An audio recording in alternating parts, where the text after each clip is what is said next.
Bonsoir à tout le monde, bienvenue. Merci d'être venu en si grand nombre. Grâce aux Bruins et aux Canadiens, on a moins de personnes qu'on pensait, donc il y a quand même des gens en bas, mais moins de monde qu'on anticipait. Alors on est plus capable d'être plus en direct avec vous.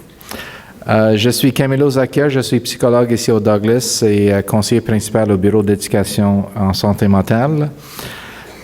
Et je vais être votre maître de cérémonie ce soir ou autre. Voici comment la soirée va dérouler. C'est plutôt une soirée pour vous autres, pour les proches, vraiment avoir une opportunité de poser vos questions et vraiment comprendre qu'est-ce que vous pouvez faire et comprendre les maladies de vos proches et comment vous pouvez les aider.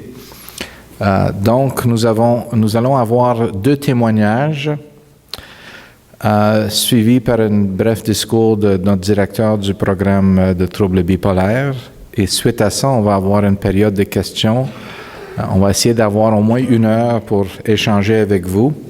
Nous avons des questions déjà préparées par Revivre, qui est une de nos partenaires ce soir.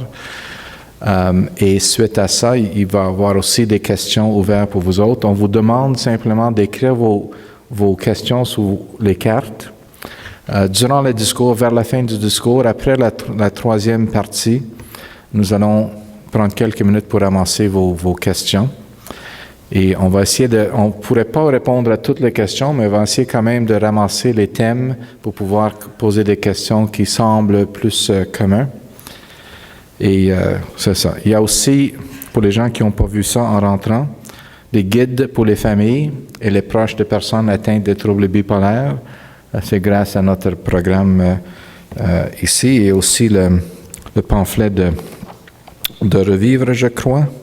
C'est qui a Rush? Pour les Concordia Rush. De toute façon, on va en parler plus de ça plus tard. Alors, comme je dis, on va avoir 2 témoignages suivis par un discours de Dr. Beaulieu et suite à ça, on va avoir la période de questions. Donc, nous allons commencer avec notre première témoin, Manon Teasdale. Manon Teasdale est mère de Stéphanie. Vous allez entendre l'histoire de Stéphanie tantôt. Bipolaire depuis 18 ans. Elle est sur le conseil d'administration de Revivre. Revivre étant un organisme à but non lucratif qui est là pour aider les familles, informer les gens et aussi supporter les gens qui ont des problèmes de troubles bipolaires, d'anxiété, de dépression et autres. Et Rémi va vous parler de ça tantôt. Elle fait partie de cet organisme depuis 1 an. Donc, Manon Teasdale.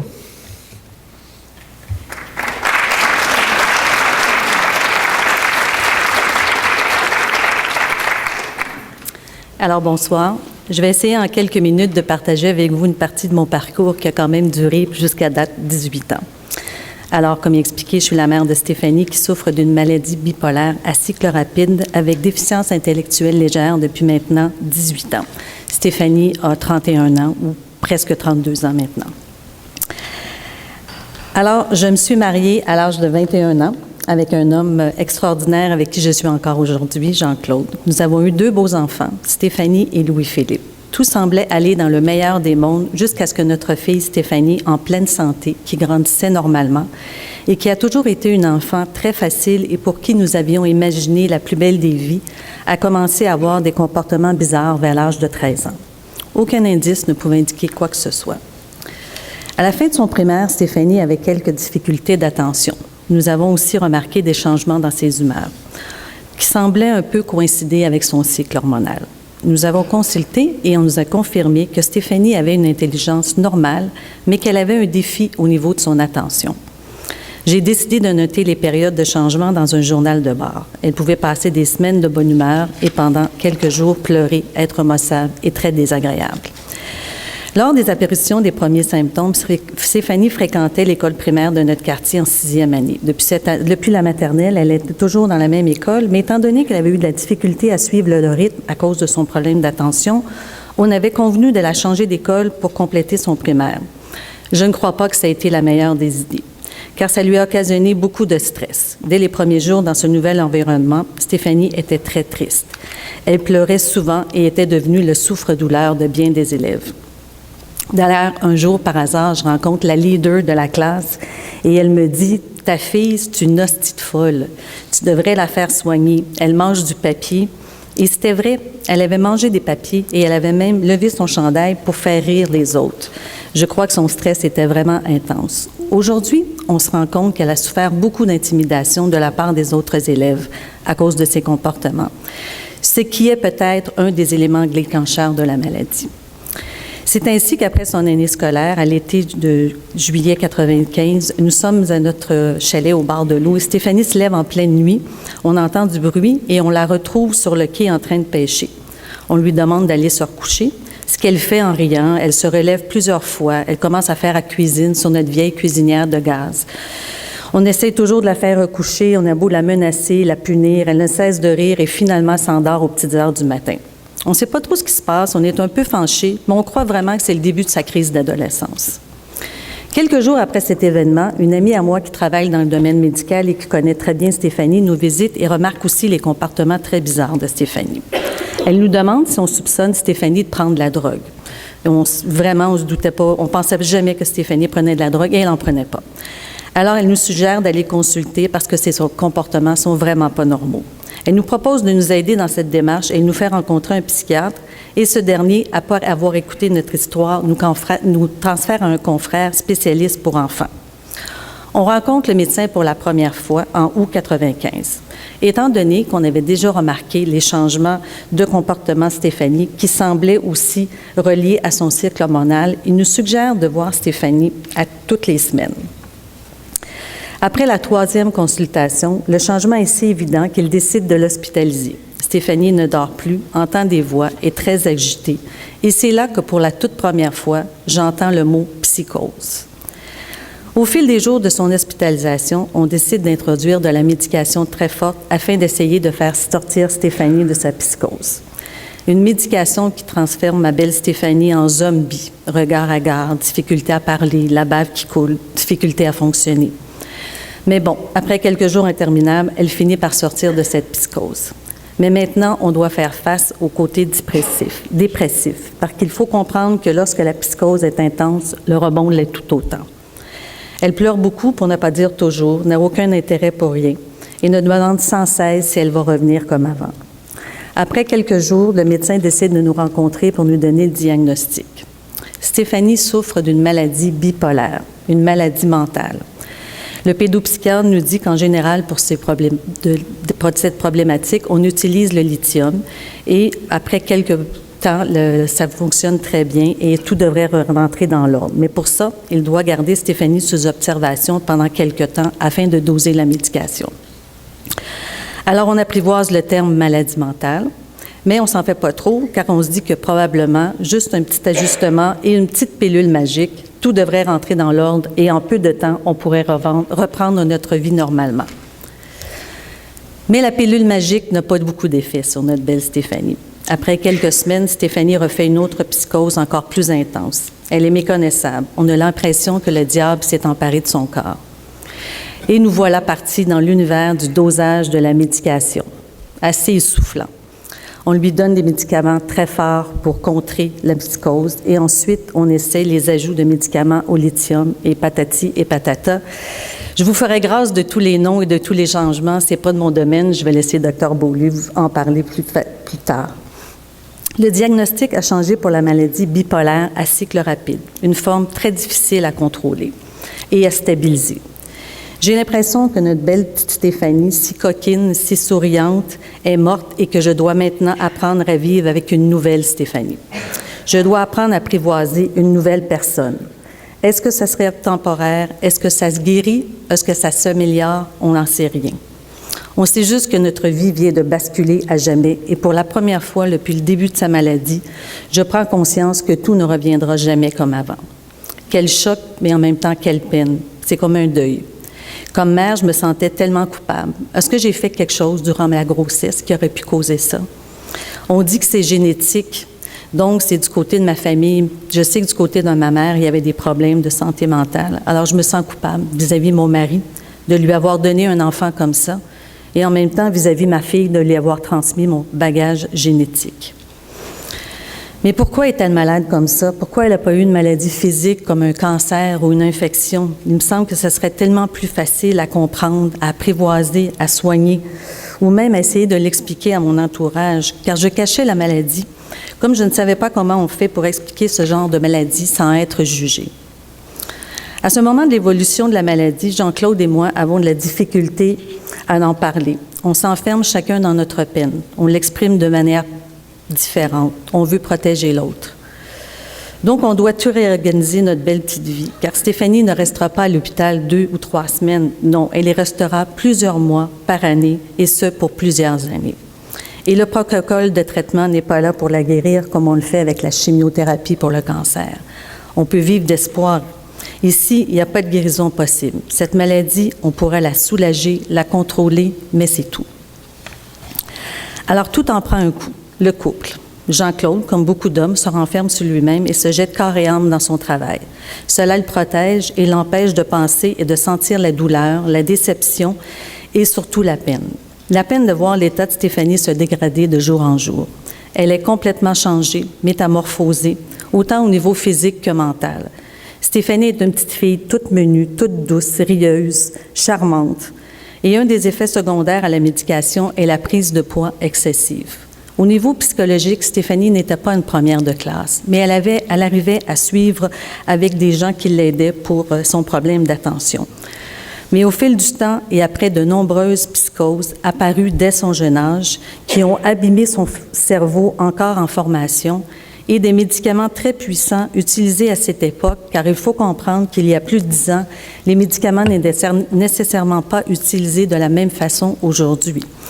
Stéphanie est diagnostiquée déficiente intellectuelle. Un autre deuil. Notre fils Louis-Philippe. Louis-Philippe doit apprendre à vivre avec une toute autre famille, car lorsque la maladie frappe une famille, je crois que toute la famille devient malade. Notre fils se retrouve avec un père qui travaille de plus en plus et une mère qui est presque toujours à l'hôpital pour s'occuper de sa sœur. Mais qui s'occupe de lui? Lui qui doit apprendre à avoir une sœur souffrant de maladie mentale. Pas facile pour un petit bonhomme de 10 ans. Ça n'a pas été facile pour lui. Il a été très perturbé. Il a vécu des moments très inquiétants, mais je dois avouer qu'il s'en est sorti grandi. Aujourd'hui, c'est un être très généreux et très affectueux envers sa sœur. Et maintenant, le temps passe et on nous demande des nouvelles de Stéphanie. Stéphanie est toujours malade. Il faut l'annoncer à tout le monde, à notre famille, à nos amis, nos collègues de travail. Mais on fait comment? Car volontairement, nous étions enfermés dans une espèce de bulle de verre. Je me suis coupée de ma famille. Je n'acceptais aucune aide. Alors, j'ai commencé à faire des petits tests avec des amis très proches en pesant mes mots, en utilisant le moins possible le mot maladie mentale et encore moins psychose. Car on fait comment pour expliquer au commun des mortels que notre fille entend des voix, qu'elle leur répond, qu'elle rit tout le temps, qu'elle régresse tellement qu'on dirait qu'elle redevient un enfant? Quand elle est en crise, Stéphanie n'a aucune inhibition, aucune censure. Elle est très agitée et ne se contrôle pas. Je ne veux absolument pas que personne la voie dans cet état-là. Il n'est absolument pas question que personne se pointe à l'hôpital pour la visiter. Et pour les fleurs, bien ça, c'est pas nécessaire car personne ne reçoit de fleurs en psychiatrie. Toute notre vie est réglée en fonction de l'évolution imprévisible de la maladie de Stéphanie.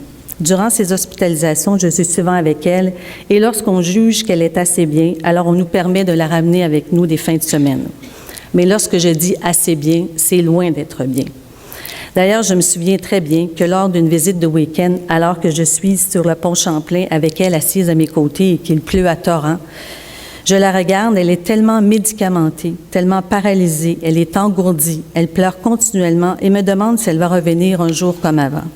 C'est tellement triste Je me sens tellement désemparée que je me dis, mon Dieu, ce serait tellement plus facile si je donnais un petit coup de roue vers le fleuve. Alors tous les deux, on en finirait avec cette terrible souffrance. Mais la vie continue, très différente, mais elle continue. Tu dois être organisé, encadré, prévu comme avec un jeune enfant. Elle devient si fragile qu'il faut minimiser toute forme de stress. Alors, il faut complètement lui refaire une nouvelle vie. Le secondaire. Au début, on essaie de la réintégrer dans une école secondaire, la polyvalente, dans une classe spéciale, mais c'est un vrai fiasco. Alors, on part à la recherche d'une autre école et on lui trouve une chaussure à son pied. Le Centre François Michel, une école spécialisée pour les enfants et les adolescents. Pour être admis dans cette école subventionnée, il faut avoir une déficience intellectuelle légère et une maladie associée. C'est parfait pour Stéphanie, mais pas pour moi. J'avais des rêves d'avenir, moi, pour Stéphanie, mais certainement pas ceux-là. Car comme tout parent, ce n'est certainement pas ce que j'imaginais comme avenir pour Stéphanie. Mais pour Stéphanie, ce fut de très belles années.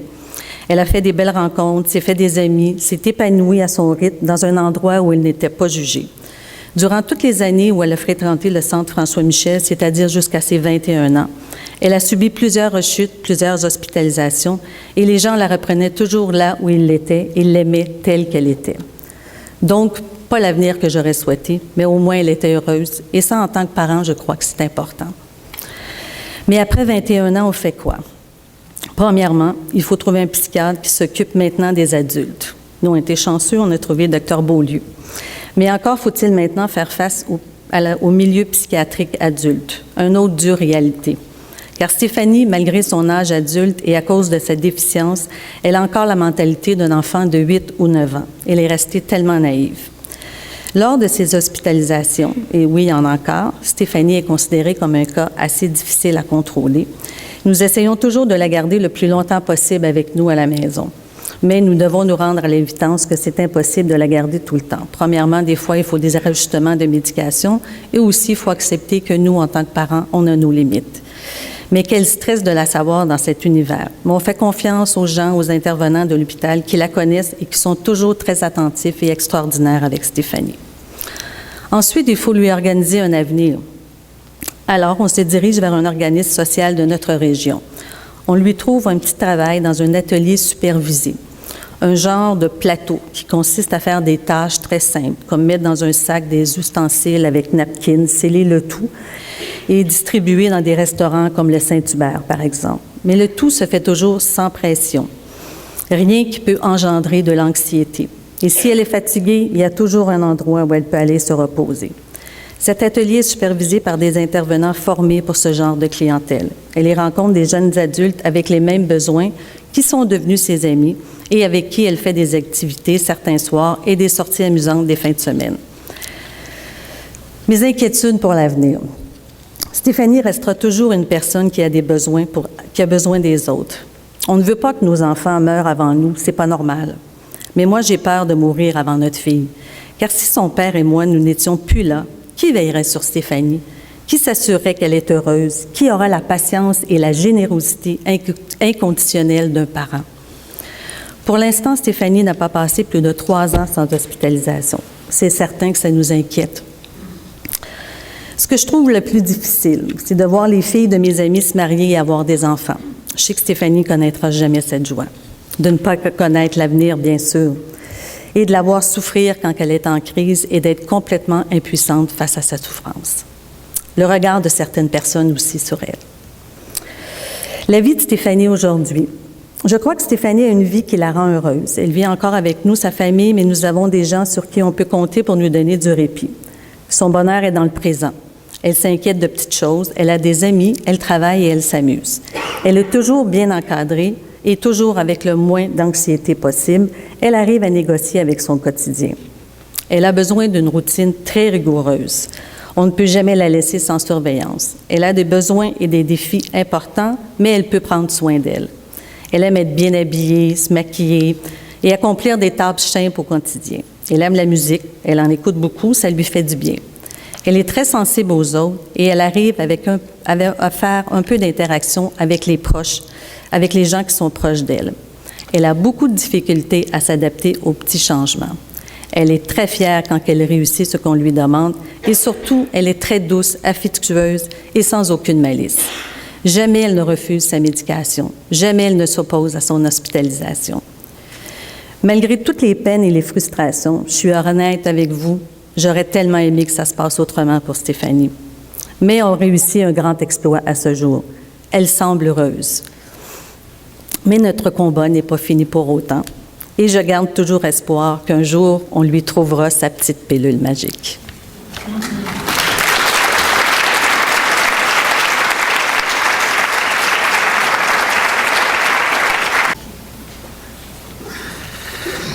Merci beaucoup pour ce témoignage très, très émouvant. On dit souvent que les parents sont autant heureux que la moins heureuse de leurs enfants. Mais je peux dire que je pense que Stéphanie est chanceuse d'avoir une mère comme vous.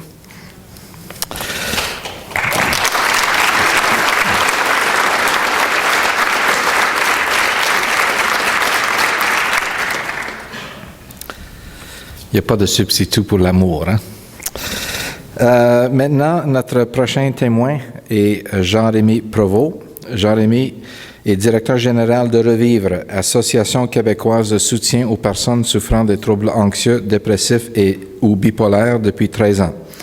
Travaillant au sein de cet organisme depuis 1994, il fut d'abord intervenant en relation d'aide avant de coordonner leur groupe d'entraide et de planifier l'organisation de 3 tournées provinciales d'information de 1995 à 1998.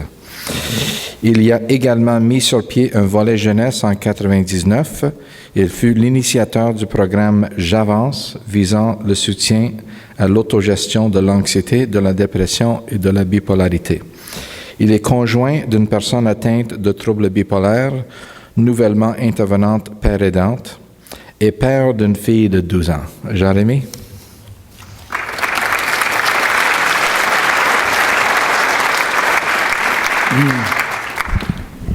Merci beaucoup. D'abord, merci d'être là. Merci de nous avoir choisis plutôt que le Canadien. Vous aviez 2 choix ce soir. Je pense que vous avez choisi le bon choix.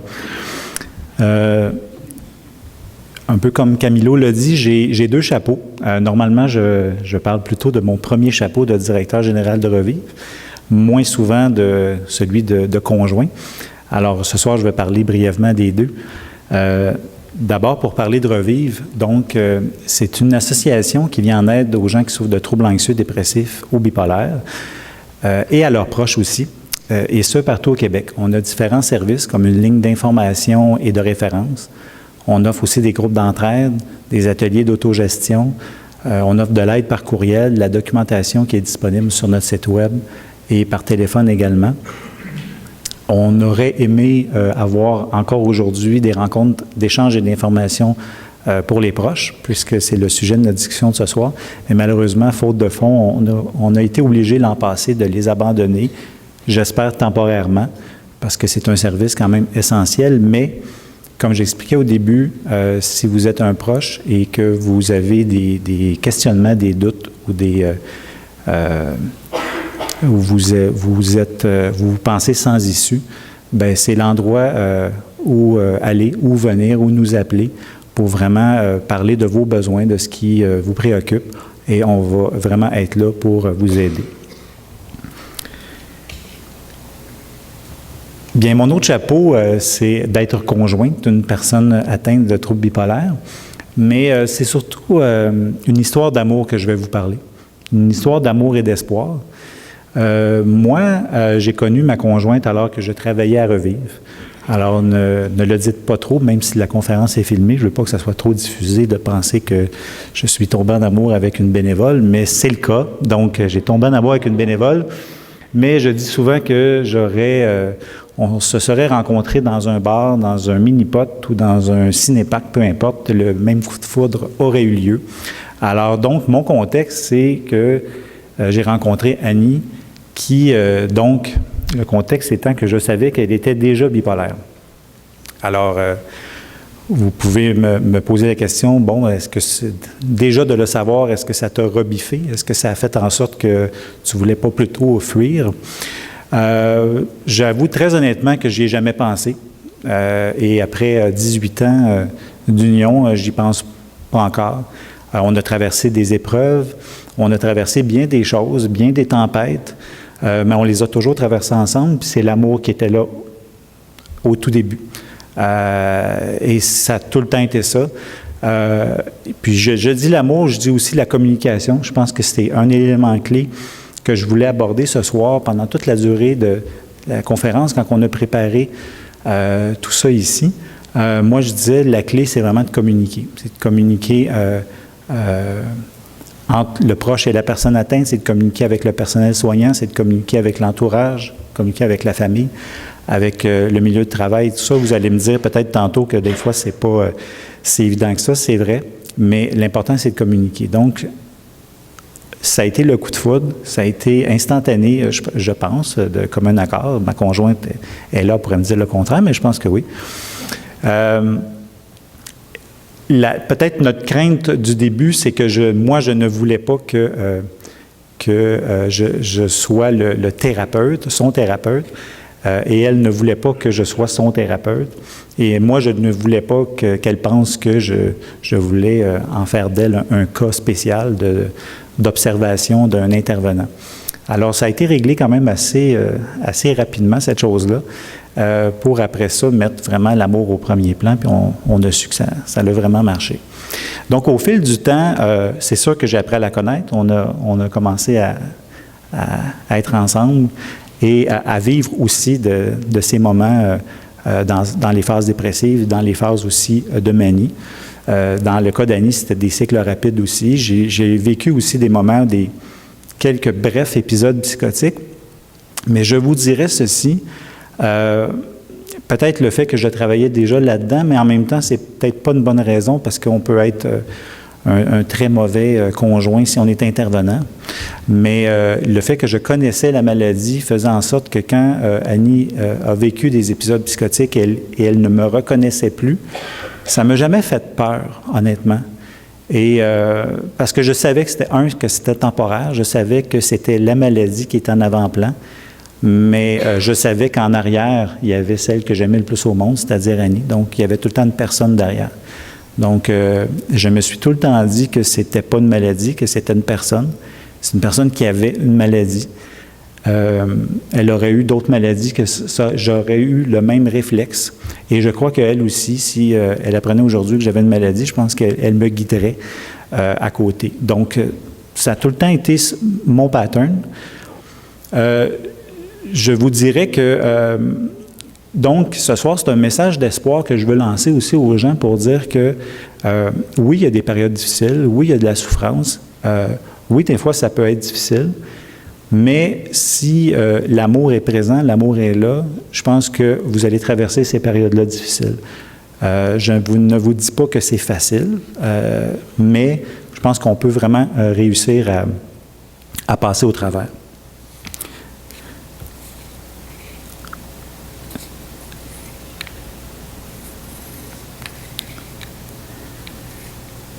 J'ai eu aussi un très grand avantage, c'est que ma conjointe, dès le départ, c'était quelqu'un qui voulait s'en sortir.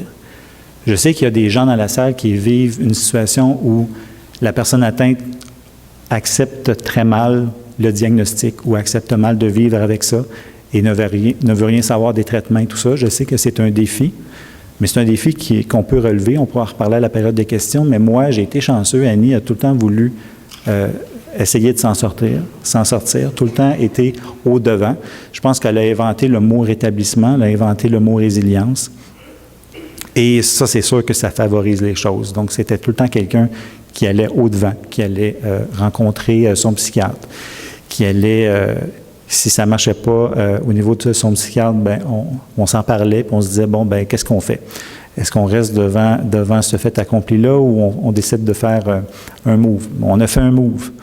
Ça s'est passé presque au tout début. À un moment donné, elle me disait, ben viens avec moi. Et ça, je pense que ça peut faire partie aussi de toute la ligne directrice de la soirée, c'est que je parlais au tout début de la communication. Bien, c'est sûr qu'Annie, elle m'a énormément aidé là-dedans de dire, bien, écoute, viens avec moi à mes visites chez le psychiatre, pose des questions,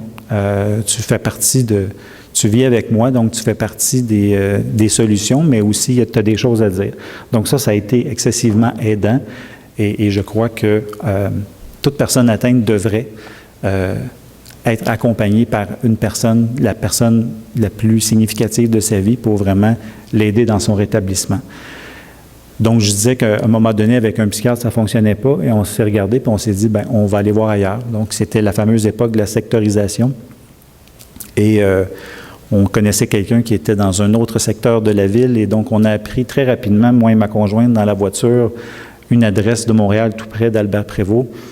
Alors, 10 225 Grande Allée, H3L 2M2, on va s'en souvenir toute notre vie de cette adresse-là. C'était quelqu'un qui n'habite plus à cette adresse-là, ne cherchez plus, mais ça nous a aidé vraiment à avoir d'autres soins ailleurs et de meilleurs soins aussi. Mais donc, je reviens à la résilience d'Annie, donc ça a été vraiment aidant pour moi. Mais ça n'a pas empêché les tempêtes, ça n'a pas empêché des moments où de très grandes souffrances de sa part, qui m'ont amené, moi, la plus grande des souffrances, qui est le sentiment d'impuissance. C'est la pire des choses. On ne peut pas...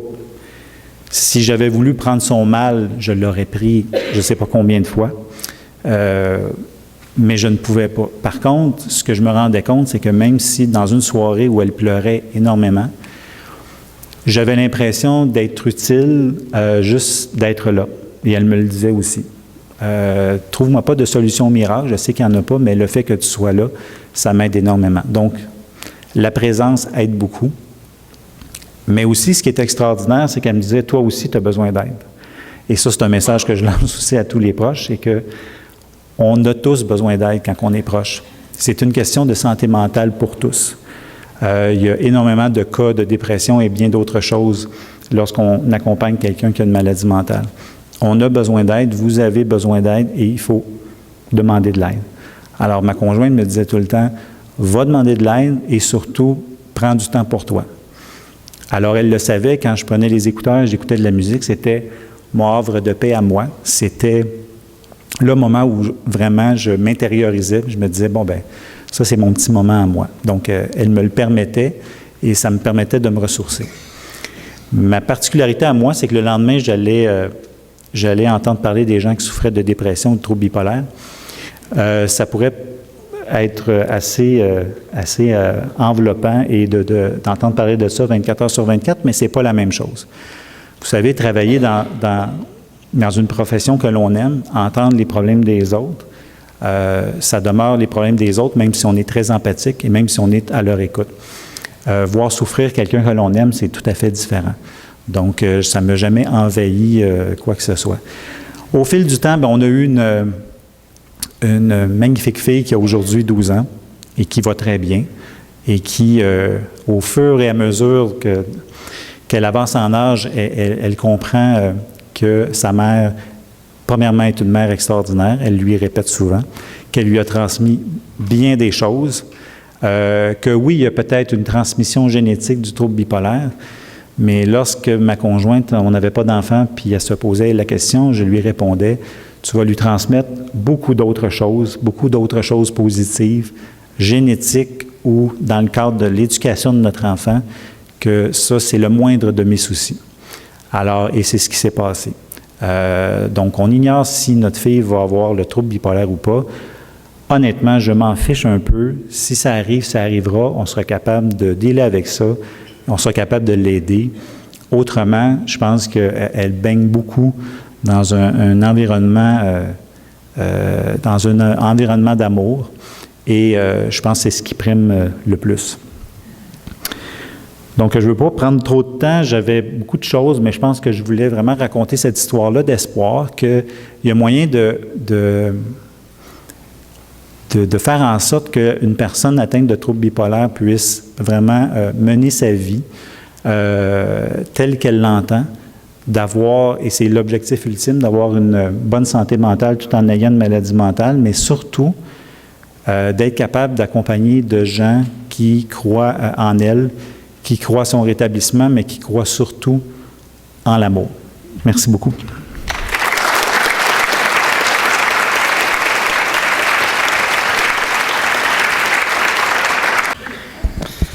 Merci encore, Jean-Rémy. Je dois dire que quand on parle de santé mentale et les services que nous offrons, on pense des hôpitaux comme celui-là, on pense au CLSC, mais la première ligne, selon moi, c'est les groupes communautaires. Quand les gens ont besoin d'aide, ils vont aller sur un site web, ils vont aller au groupe de rencontres.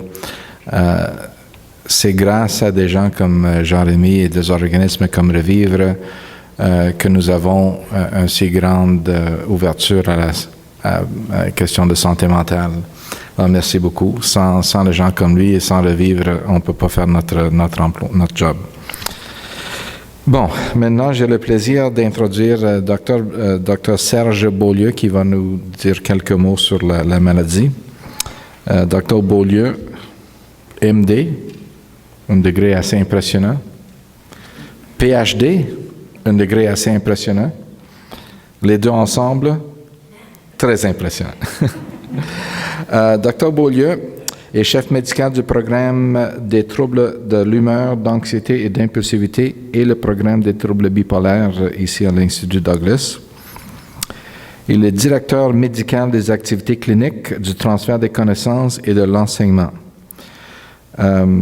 Serge Beaulieu a complété sa formation de chercheur boursier au département de biologie psychiatrique aux Instituts nationaux de la santé à Bethesda, en Maryland, aux États-Unis, auprès de Robert Post, MD. Il est ensuite joint à l'Institut Douglas en 1997. Alors, merci Serge. J'accueille Serge Beaulieu.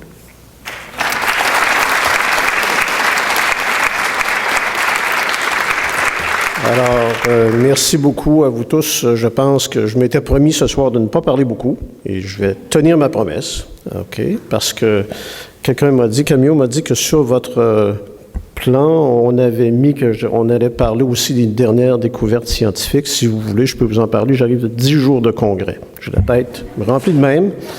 Je peux vous dire qu'on est rendu peut-être à 2000 gènes associés aux troubles bipolaires ou à toutes sortes de maladies, puis il y a plein de choses. Mais ce qui ressort tout le temps le plus dans des meetings comme ceux-là, c'est souvent aussi l'aspect le plus simple de nos thérapies qui font des fois les plus grandes différences. Donc, je pense que déjà dans ce que vous avez entendu ce soir, il y a déjà un principe de base qu'il faut respecter. C'est la connaissance. Connaître et divulguer la connaissance sur les troubles de santé mentale, c'est quelque chose de capital. Si on ne le fait pas, on contribue à la stigmatisation. Encore aujourd'hui, j'avais une de mes patientes qui me disait « J'ai appris que mon grand-père avait eu une lobotomie. Mon père souffrait d'un trouble bipolaire, mais le grand-père, je n'étais pas du tout au courant. J'ai appris ça récemment. » Ah bon? Et elle m'a dit, vous savez, la santé mentale, notre famille, on cache ça, on garde ça en dessous du tapis. J'ai déjà entendu une dame me dire, vous savez, Dr. Beaulieu, quand vous m'avez rencontré la toute première fois, là, il y a 2 ans de ça, vous m'avez posé la question, est-ce qu'il y a de la maladie mentale dans votre famille? Puis j'ai dit non. Puis elle ne mentait pas, là. C'était la vérité, dans sa tête, selon ses connaissances à elle. Et 2 ans plus tard, il faut le faire. Moi, je la vois depuis ce temps-là, régulièrement, mais 2 ans plus tard, elle revient et elle dit, vous savez, la toute première fois qu'on s'est rencontrés, vous m'avez posé cette question-là. La fin de semaine passée, j'ai rencontré ma vieille tante, que je n'avais pas vue depuis 25 ans. Elle m'a amené dans un petit coin, en cachette. Et elle m'a dit, écoute, ça fait 25 ans que je prends du lithium. Dis-le pas. Il ne faut pas faire ça. Donc, comme vous voyez, je deviens émotionnel, je ne sais pas pourquoi. En tout cas, c'est comme ça. Je vois ce genre d'histoire-là tous les jours. Et je pense que ça, c'est très important de pouvoir en parler ouvertement. Et c'est pour ça que nous faisons des marches pour la santé mentale. C'est pour ça qu'on s'implique dans des organismes comme Revivre, Pour vous dire toute la vérité, je fais partie du board de Revivre, du conseil d'administration de Revivre, enfin, donc on s'implique. Et le but, c'est d'essayer d'éduquer le public. On a tous des problèmes de santé mentale dans la famille. Tous. Tous nous autres, incluant moi, pour sûr. Il y en a qui sont cachés, il y en a qui sont dans des cousins éloignés, mais il y en a. C'est tout aussi prévalent que l'hypertension artérielle, que l'hypercholestérolémie, que toutes sortes de choses. Sauf que on n'en parle pas beaucoup. Et qui stigmatise le plus la santé mentale? C'est le système de santé. Malheureusement. Une patiente me disait, encore une fois cet après-midi, mon docteur m'a dit, telle promotion, peut-être que t'es pas un petit peu high, là, t'es pas un petit peu en hypomanie. Es-tu sûr que c'est pour toi, ça? T'as quand même un problème de santé mentale, tu sais, là. Donc, tu sais, peut-être que t'es mieux de pas prendre des jobs qui sont trop stressantes ou des choses comme ça, puis t'es peut-être mieux de refuser une promotion. C'est son docteur qui lui disait ça, là. Alors là, j'ai été obligé de défaire tout ça, et de dire, non, écoutez, là, c'est pas vrai, ça. Vous êtes capable de faire les choses que vous êtes capable de faire, mais il faut tout simplement apprendre à gérer le stress également. Donc, si vous saviez le nombre de fois que nous devons, nous, comme psychiatres, traitants, défaire les choses qui sont inculquées par la société, par le stigma de la maladie. Donc, principe numéro 1, accepter la maladie. Principe numéro 2, une personne avec un trouble de santé mentale, ce n'est pas une maladie. C'est une personne. OK.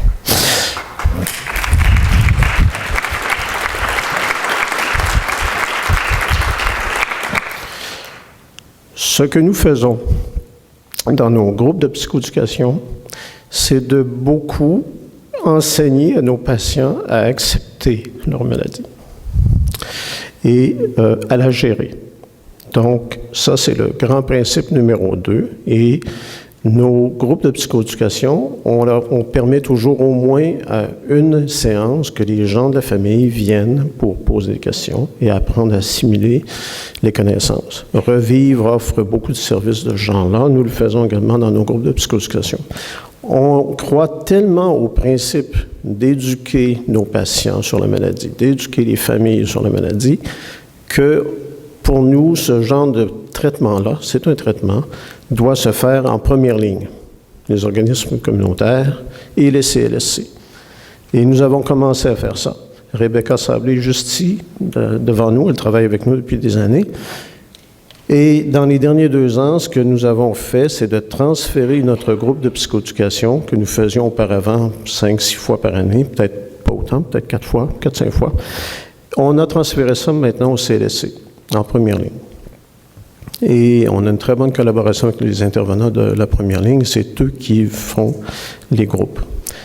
Deuxième innovation que l'on a fait, nous avons entendu le terme « père aidant ».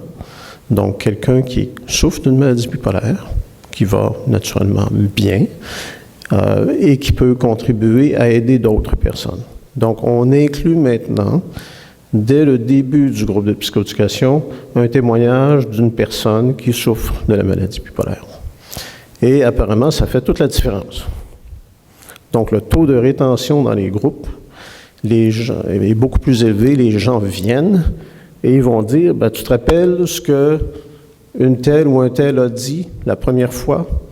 Hein, leur personne de référence, là, c'est, disons, Michel. Michel a dit ça. Dans l'esprit de nos patients, c'est quasiment, et quelquefois avec raison, peut-être plus important que ce que les intervenants vont leur dire dans le groupe. Parce que le patient qui passe à travers tout ça transporte plus d'importance, il véhicule plus de conviction, je dirais, dans l'espoir d'améliorer les choses. Donc ça, je pense que c'est un autre principe. Il faut impliquer nos patients dans le traitement des autres. Il faut apprendre à s'entraider. D'accord? Un 3e ou 4e principe de base, c'est que les troubles bipolaires Oui, c'est génétique, oui, ça va demeurer, ça va récidiver, mais il y a des choses de base que l'on peut faire.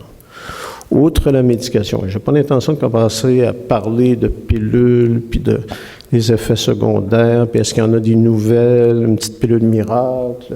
Il y en aura toujours des nouvelles pilules. Et il y aura toujours des choses que l'on pourra essayer. Cependant, il faut ajouter également des choses qui peuvent être ajoutées en respectant la physiologie de base, le gros bon sens physiologique. Une maladie bipolaire, pour ceux qui connaissent ça, vous savez que c'est très sensible au manque de sommeil. Et c'est aussi le premier symptôme. La diminution du besoin de sommeil, c'est le tout premier symptôme habituellement d'un virage en hypomanie ou en manie.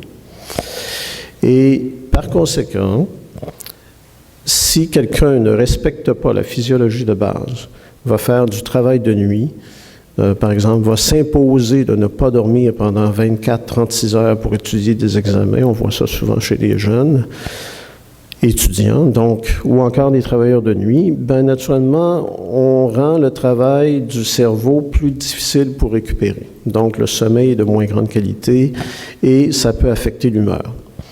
Et je pourrais vous parler d'un poster que j'ai vu vendredi, justement, à un des congrès où j'étais, qui parlait justement de l'activité du sommeil, les ondes lentes du sommeil qui étaient associées à des shifts, des changements d'humeur le lendemain matin, dès que la personne se lève. Et ça, on le connaît cliniquement, on voit des tonnes de patients qui fréquemment vont avoir des variations d'humeur qui sont si soudaines que c'en est surprenant même pour nous, comme médecins, de voir que l'humeur va changer soudainement après une nuit de sommeil.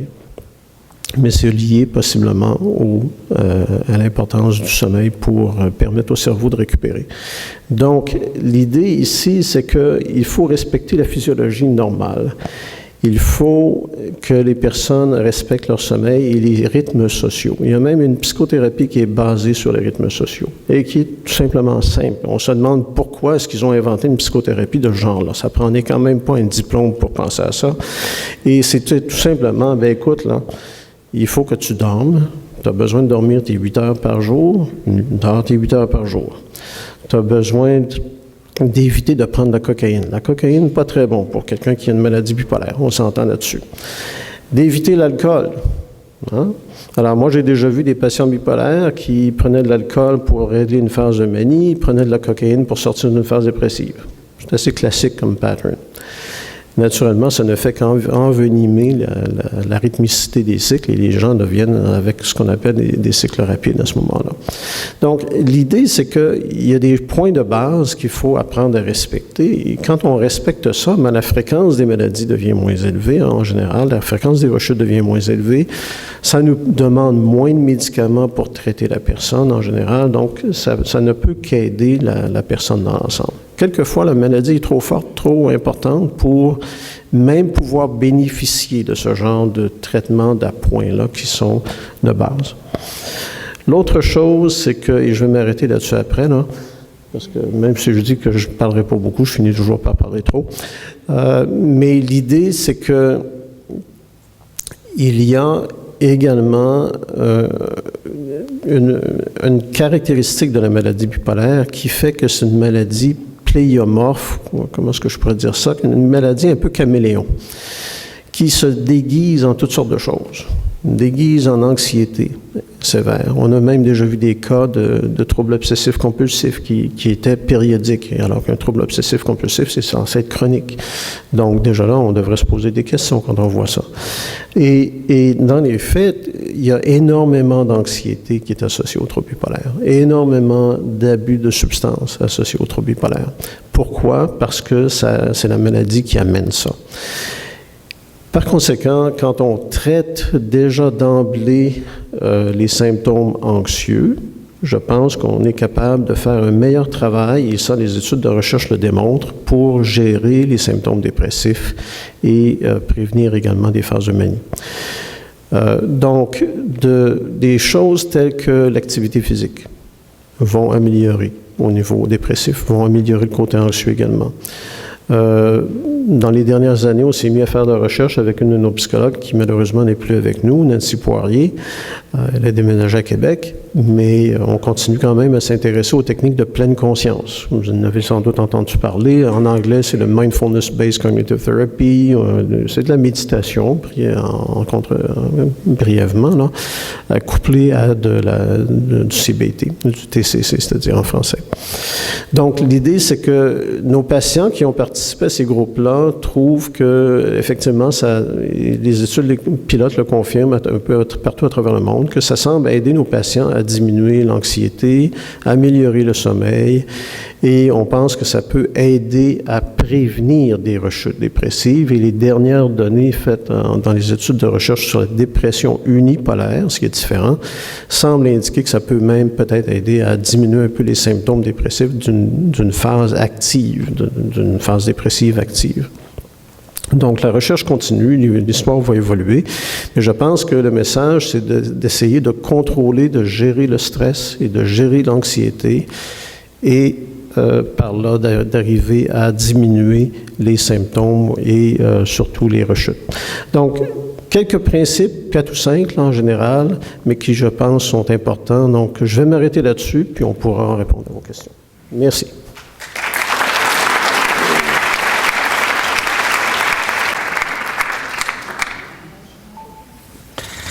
Effectivement, on pourrait vous entendre parler toute la soirée, si vous voulez. Donc, je vous invite encore à terminer, si vous avez des questions, de les passer à nos bénévoles.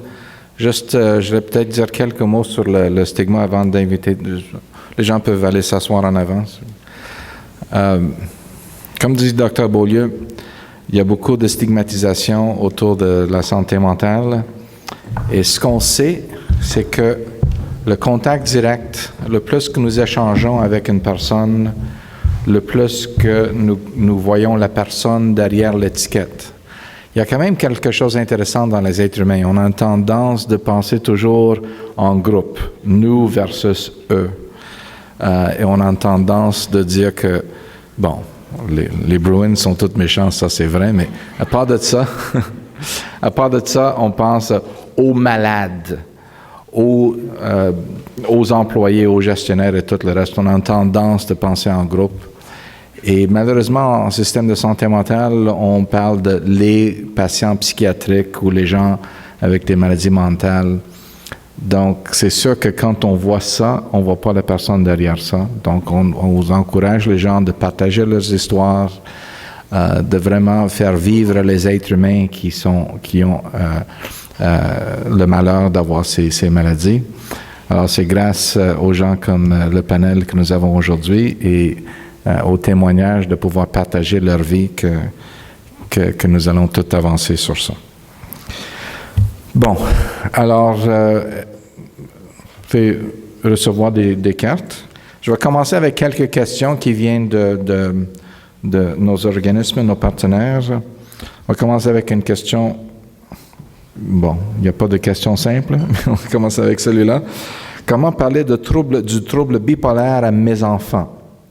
Et là, je présume si j'ai ça ou si un autre proche dans la famille a cette maladie. Comment parler à eux de ça? Bien, je peux peut-être commencer, puisqu'on a un enfant. Nous, c'est pas compliqué. Donc, je disais tantôt que notre fille, elle a 12 ans. Donc, on a décidé de lui en parler au fur et à mesure. C'est certain que, bon, quand elle était nourrisson, bébé et tout ça, et qu'Annie allait moins bien, bon, elle ne voyait pas nécessairement les manifestations, mais à partir du moment où elle comprenait que quelque chose se passait, on prenait la peine d'aller lui parler. Parfois, c'était moi, parfois, c'était Annie qui lui expliquait les choses tout simplement. Lui expliquait que, par exemple, écoute, maman, elle a pleuré beaucoup parce que elle va vraiment pas bien, elle vit une période difficile, mais c'est pas de ta faute, c'est pas à cause de toi, ça va se régler. Et au fur et à mesure qu'elle a grandi, c'est certain qu'à un moment donné, on lui a parlé d'autres choses, puisque de toute façon, là, elle commençait à se rendre compte de plus en plus qu'il y a des patterns qui revenaient, par exemple. Alors, donc, au fur et à mesure, on est allé de manière un petit peu plus un petit peu plus en détail, mais parfois c'était elle aussi qui posait les questions. Mais en même temps, le reste du temps, comme j'ai dit tantôt, je pense qu'on lui a appris aussi à venir nous voir s'il y a quelque chose qui l'inquiétait. Et parfois, il le faisait. Donc, encore là, c'est le principe de la communication aussi. On lui a dit très tôt que sa mère avait une maladie mentale et à un moment donné, c'était tellement ancré en elle qu'elle revenait à la maison, elle dit « ben j'ai dit dans la classe que tu avais une maladie mentale. » Donc, c'était correct, mais bon, à un moment donné, on lui a appris que c'était peut-être pas tout le monde qui était aussi ouvert que nous, donc il y avait peut-être des décalages. Mais heureusement, ça s'est très bien passé, donc elle a appris aussi à faire de justes choix quand elle vient pour parler de sa mère ou de son père. OK, merci. Bon, un autre sujet important, baisse ou hausse de libido chez mon conjoint. Pourquoi et que faire? Évidemment, la maladie même peut affecter ça ou les médicaments peuvent affecter ça. Bon, Dr. Beaulieu, peut-être? On va commencer avec... Mais les autres peuvent aussi ajouter leur commentaire. Je ne sais pas pourquoi on me laisse tout le temps les questions les plus difficiles. Hein? Mais enfin. Ben écoutez, quand on me parle de libido, ma première question, c'est toujours, qu'est-ce que vous voulez dire par libido, là? Parce que libido et difficultés mécaniques sont souvent confondus. Libido, c'est le désir, c'est mental, c'est psychologique. Si le libido est diminué, en général, ce n'est pas à cause des pilules. À moins que la pilule vous rende déprimé. Un antipsychotique qui est trop fort ou quelque chose comme ça, qui vous propulse dans un état dépressif. Mais en général, les problèmes sexuels qui nous sont rapportés sont beaucoup plus d'ordre mécanique. Donc, des difficultés érectiles chez l'homme, des difficultés à atteindre l'orgasme chez l'homme et chez la femme. D'accord? Et ça peut être causé par des pilules.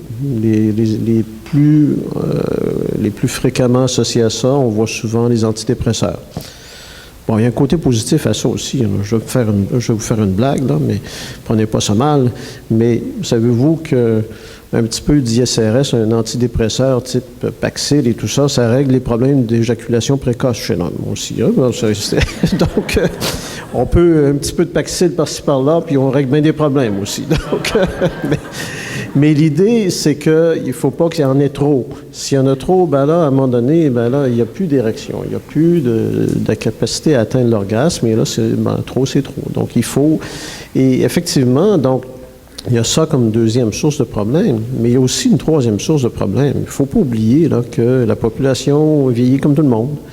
Et on rencontre des problèmes de difficultés érectiles qui sont causés à la base par des problèmes vasculaires, comme monsieur tout le monde, qui est rendu à un certain âge. Puis s'il commence à avoir des artères un petit peu bouchées un peu partout, incluant au niveau des jambes, au niveau des bras, puis il est essoufflé, puis il commence à avoir des petites douleurs d'angine, ben au niveau du pénis également, ça va être un petit peu bouché, puis ça va être un petit peu plus difficile d'avoir une érection.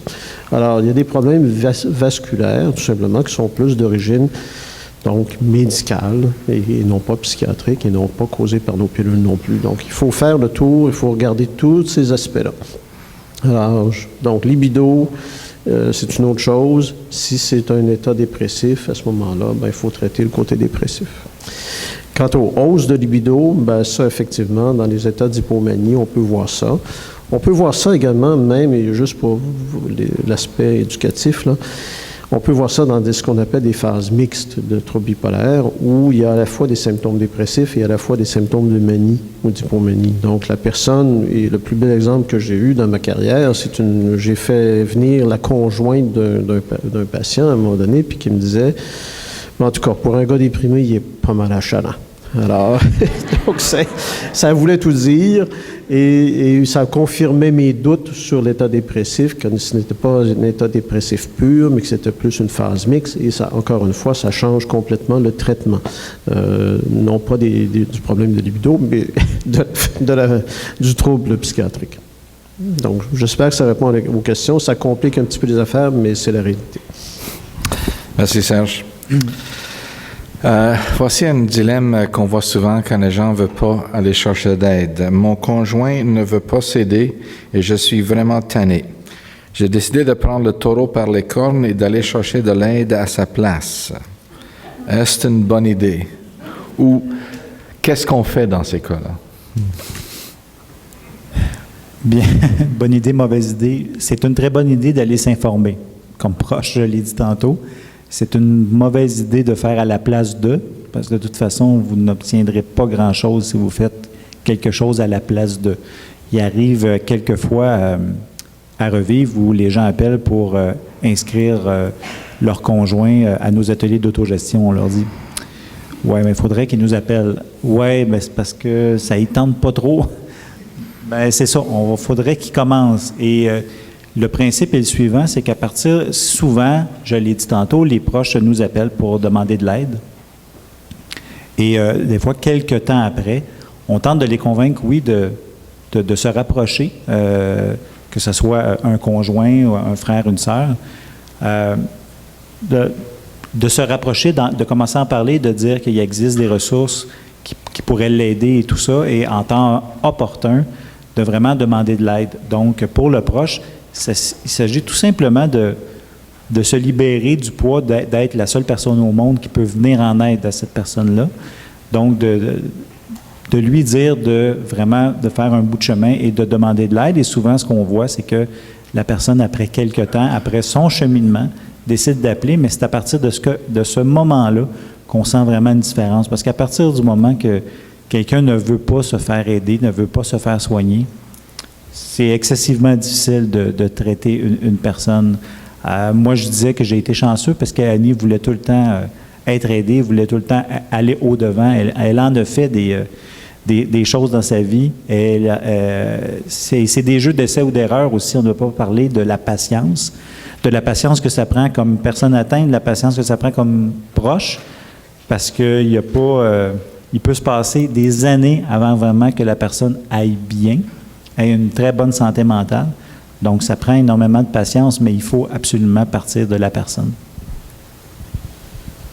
Je vais peut-être ajouter des petits commentaires. Je ne sais pas, mais personnellement, ce que je me pose comme question, moi, comme thérapeute, comme médecin, là, quand quelqu'un résiste tellement à vouloir se faire aider, c'est d'abord de lui demander, bien, c'est quoi ta crainte, c'est quoi ta peur? Et habituellement, ce qu'on entend, c'est, ben, je ne veux pas être une maladie. C'est un peu le point que je faisais tout à l'heure. Je ne veux pas non plus que les médicaments deviennent tellement trop puissants, parce que quelquefois, ils le sont, trop puissants. Mme Tézidel en a parlé. Et puis, je ne veux pas que vous preniez contrôle de ma tête. Hein? Et moi, souvent, je l'exprime à mes patients en disant, mais pourquoi tu arrêtes tout le temps mes pilules, mais tu n'arrêtes jamais la foutue pilule du cardiologue, par exemple? Hein? C'est jamais. Ben non, voyons, docteur, c'est le cœur, ça, c'est important. Ben oui, mais ton cerveau aussi, c'est important aussi, là, pense-y un petit peu, là. Donc, alors, quelquefois, je mets ça en caractère très, très coloré même, peut-être exagéré, à risque d'être faux sur le plan scientifique, mais j'espère qu'il puisse permettre aux patients de comprendre ce qui se passe en leur disant, ben écoute, à chaque fois que tu fais une phase de manie ou une dépression, là, c'est une attaque de cerveau que tu fais. Okay? C'est un peu le même principe que d'avoir une attaque de cœur. Tu ne dirais jamais au docteur, écoute, tes pilules, j'en veux pas. Moi, en faire un autre, un infarctus, c'est pas plus grave que ça. Hein? Qui penserait de même? Il n'y en a pas beaucoup, là. Alors, donc, quand on leur présente ça d'une autre manière, des fois, ça leur permet de relativiser les choses. Mais je pense que fondamentalement, la plus grande crainte, c'est la crainte que là, ils vont mettre les pieds dans le bureau du psy, comme ils nous appellent, puis là, ils vont vouloir m'embarrer, m'enfermer, puis fermer la porte à double tour derrière moi. OK? Ça, c'est une des grandes craintes. Savez-vous qu'en trouble bipolaire, de type 1 surtout, là, 90% des patients vont avoir des symptômes psychotiques à un moment donné ou un autre dans leur vie. Peut-être pas tout le temps, là, une courte période de temps, mais ça peut arriver. Seulement à peu près 45% de ces gens-là vont vous le dire. Le reste, ils vont le mentir, ils ne le diront pas. Puis, j'ai un de mes patients, je me rappelle, un de mes anciens patients qui me racontait, vous savez, Là, j'avais des doutes, là, je posais des questions, ça faisait 6 mois que je suivais, puis je ne comprenais pas très bien ce qui se passait, là, puis il y avait quelque chose, il y avait anguille sous roche. Alors là, je posais plus de questions. Puis là, je lui demande, entends-tu des voix? Là, je le vois qui hésite, puis qui commençait à hésiter. Je dis, my God, OK, il en entend des voix. Là, il me regarde, et puis il part à rire, et il me dit, Docteur Beaulieu, ça fait 3 ans que j'en entends des voix. Ah ouais? Il dit, je ne l'ai jamais dit à mon psychiatre. Ah bon, pourquoi? J'avais bien trop peur. Mais je dis, peur de quoi? Peur qu'il m'enferme à double tour. Bon, je lui ai dit, alors là, je l'ai mis à l'aise et je lui ai dit, écoute, moi, je ne suis pas un genre de psychiatre nerveux. Tu n'as pas besoin de ça dans ta vie, un psychiatre nerveux. C'est la pire chose que tu peux avoir dans ta vie. Un psychiatre anxieux, ça aide pas grand monde. OK? Donc, alors, à quelque part, tu sais, il faut briser la glace, il faut ouvrir les portes grandes ouvertes, puis dire, écoute, viens dans mon bureau quand ça va pas. OK? Alors, c'est peut-être la seule chose que je recommanderais aux familles de faire. Mais écoute, vas-y donc dire à ton médecin de famille, là, puis mets là avec toi, puis fais-toi-en pas s'il veut t'envoyer, te faire hospitaliser, tout ça. Là, je vais le rassurer, puis on va essayer de prendre ça étape par étape. Habituellement, une fois qu'ils ont mis le pied dans notre bureau, on réussit avec le temps à les rassurer, puis avec le temps développer une relation thérapeutique, puis avec le temps débuter un traitement. Ça peut prendre du temps. Ceci dit, il est vrai qu'il peut y avoir des situations dangereuses. Si le patient me dit « j'ai envie d'aller sauter en bas du pont Champlain », ben là, malheureusement pour lui, là, je vais devoir l'aider pour le sauver. OK? Heureusement. OK? Puis il y a des lois pour ça, puis effectivement, ben, ça peut être menaçant, mais quelquefois, il faut qu'on intervienne, puis on n'a pas le choix. OK? Oui, évidemment, c'est quelque chose qu'on veut éviter, mais il y a toujours ces mécanismes-là. En général, si on réagit quand on est perturbé, les gens vont être très défensifs, mais si on attend, on a une bonne relation avec, un bon échange ouvert et transparent, quand eux autres expriment un besoin ou une souffrance, ils sont plus ouverts à accepter l'aide. Donc, ça commence toujours par la relation. Hein? À partir de quel âge peut être diagnostiquée la bipolarité, considérant les bouleversements hormonaux liés à l'adolescence? Donc, comment distinguer entre une adolescence typique et une bipolarité? Je pense que je vais en faire une partie, mais je pense que Dr Beaulieu va faire l'autre. Moi, comme j'avais raconté, Stéphanie a été diagnostiquée à l'âge de 13 ans. Mais pour avoir parlé un peu avec Rebecca aussi ce matin, je pense que Stéphanie, c'est vraiment un cas atypique. Je ne pense pas que c'est très fréquent que les gens commencent vraiment à l'adolescence. Je pense que souvent, c'est un peu plus tard. Je pense que les pics, si je me trompe, les pics de personnes qui peuvent avoir des troubles bipolaires, je pense que c'est plus dans les gens dans la vingtaine ou quelque chose comme ça. Donc, ça peut arriver comme Stéphanie, mais je pense que c'est vraiment un cas atypique, Stéphanie.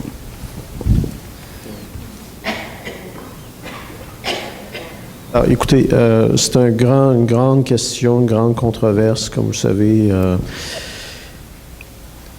Tous mes collègues pédopsychiatres font des mains et des pieds pour éviter de surdiagnostiquer un trouble bipolaire. Au point tel que ça va plutôt dans le sens contraire, probablement qu'on sous-diagnostique les troubles bipolaires.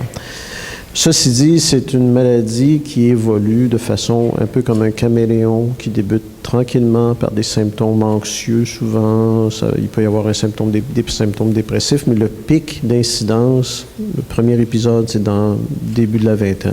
Ça peut aller jusqu'à la fin de la vingtaine. OK?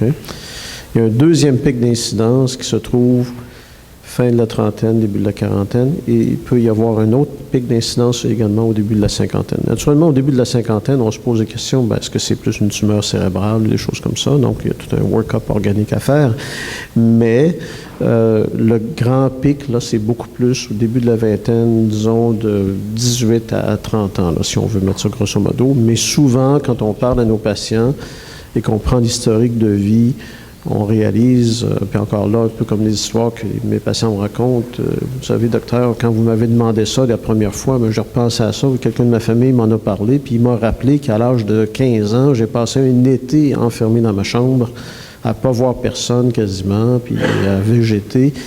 Puis j'avais complètement oublié ça, c'est sorti de mon esprit, mais effectivement, ça s'était produit. Puis là, de façon rétrospective, on se dit, peut-être que c'était un tout premier épisode dépressif, puis c'est là que ça a commencé. Mais un ado, c'est sûr que les comportements des adolescents peuvent faire penser à de l'hypomanie, mais c'est un peu normal qu'un adolescent soit un peu hypomaniaque. Alors, on n'est pas des bons dieux, puis on n'est pas capable de faire la part des choses, quelquefois, de distinguer tout ça. Et l'autre chose qui est encore plus compliquée, c'est qu'il y a beaucoup d'abus de substances dans la population générale, chez nos jeunes. Donc, des abus d'amphétamines, des abus de marijuana. Et la marijuana, ce n'est pas simplement qu'un effet calmant. Il peut y avoir de la psychose induite par la marijuana. Et en plus, il faut se poser des questions à savoir d'où vient la marijuana, elle a été contaminée par quoi, par qui, comment, etc. Parce qu'on a déjà trouvé du PCP dans de la marijuana. Donc, du bon vieil Angel Dust qui est sûr de provoquer une psychose carabinée. Alors, la marijuana n'est pas nécessairement si pure que les gens peuvent le penser quelquefois. Donc, tout ça fait que ça vient rendre la tâche du clinicien pour diagnostiquer un trouble bipolaire en jeune âge très difficile, très difficile. Et nous, on se doit d'être très précautionneux, de ne pas sauter sur un diagnostic puis de commencer un traitement avec toutes sortes de pilules qui ont quand même des conséquences importantes pour les personnes. Ceci dit, moi, je compléterais en disant qu'on a comme une responsabilité parentale aussi comme parent d'un enfant qui, à un moment donné, on sent une cassure dans son comportement, une cassure dans ses notes baissent, son comportement n'est plus le même au niveau de ses émotions, ses pensées, ses comportements, ils changent. Ça ne veut pas dire qu'il y a un trouble bipolaire parce que la mère ou le père est bipolaire, ça veut juste dire peut-être un signal d'alarme. Et lorsque ce signal d'alarme-là dure plusieurs semaines, oui, d'aller consulter. Pour en avoir le cœur net, il n'y a pas plus meilleure réponse que de dire finalement vous vous êtes inquiété pour rien, tant mieux, c'est bien correct. Mais si vous sentez qu'il y a quoi que ce soit, je pense que, encore là, je vais revenir au fait de communiquer. C'est sûr qu'à un moment donné, à quelques occasions, notre fille nous a dit « Non, papa » ou « Non, maman, inquiète-toi pas, je ne suis pas en train de devenir anxieux. » OK. Mais, bon, c'est sûr qu'on ne veut pas trop. Mais à un moment donné, c'est sûr que c'est normal d'être d'une certaine façon vigilant, mais sans capoter non plus. Je veux dire, je pense qu'à un moment donné, oui, elle est ado, on commence à vivre avec elle de belles périodes de changement de comportement, d'humeur et tout ça, qui sont tout à fait normales, mais il faut être vigilant pareil. On a tendance, je pense que de surréagir cause plus de problèmes des fois que de sous-réagir. Bon, je vais essayer de combiner un couple de questions. Nous avons beaucoup. Peut-être deux questions reliées. Est-il possible de ne pas prendre de médication en ayant un diagnostic de trouble bipolaire? Relié à ça, est-ce qu'un naturopathe pourrait aider à un bipolaire? Certains ne veulent pas prendre des médicaments conventionnels. Donc, en termes de... Bon, je vais me risquer. Je l'ai entendu très, très souvent, cette question-là. Est-ce que je peux vivre sans médicaments, tout ça? Écoutez, ce n'est pas une science exacte, à moins que Serge m'arrive avec une donnée ce soir que je ne connais pas. Une personne atteinte de trouble bipolaire peut, pendant des années, ne pas avoir de phase de manie, de phase dépressive.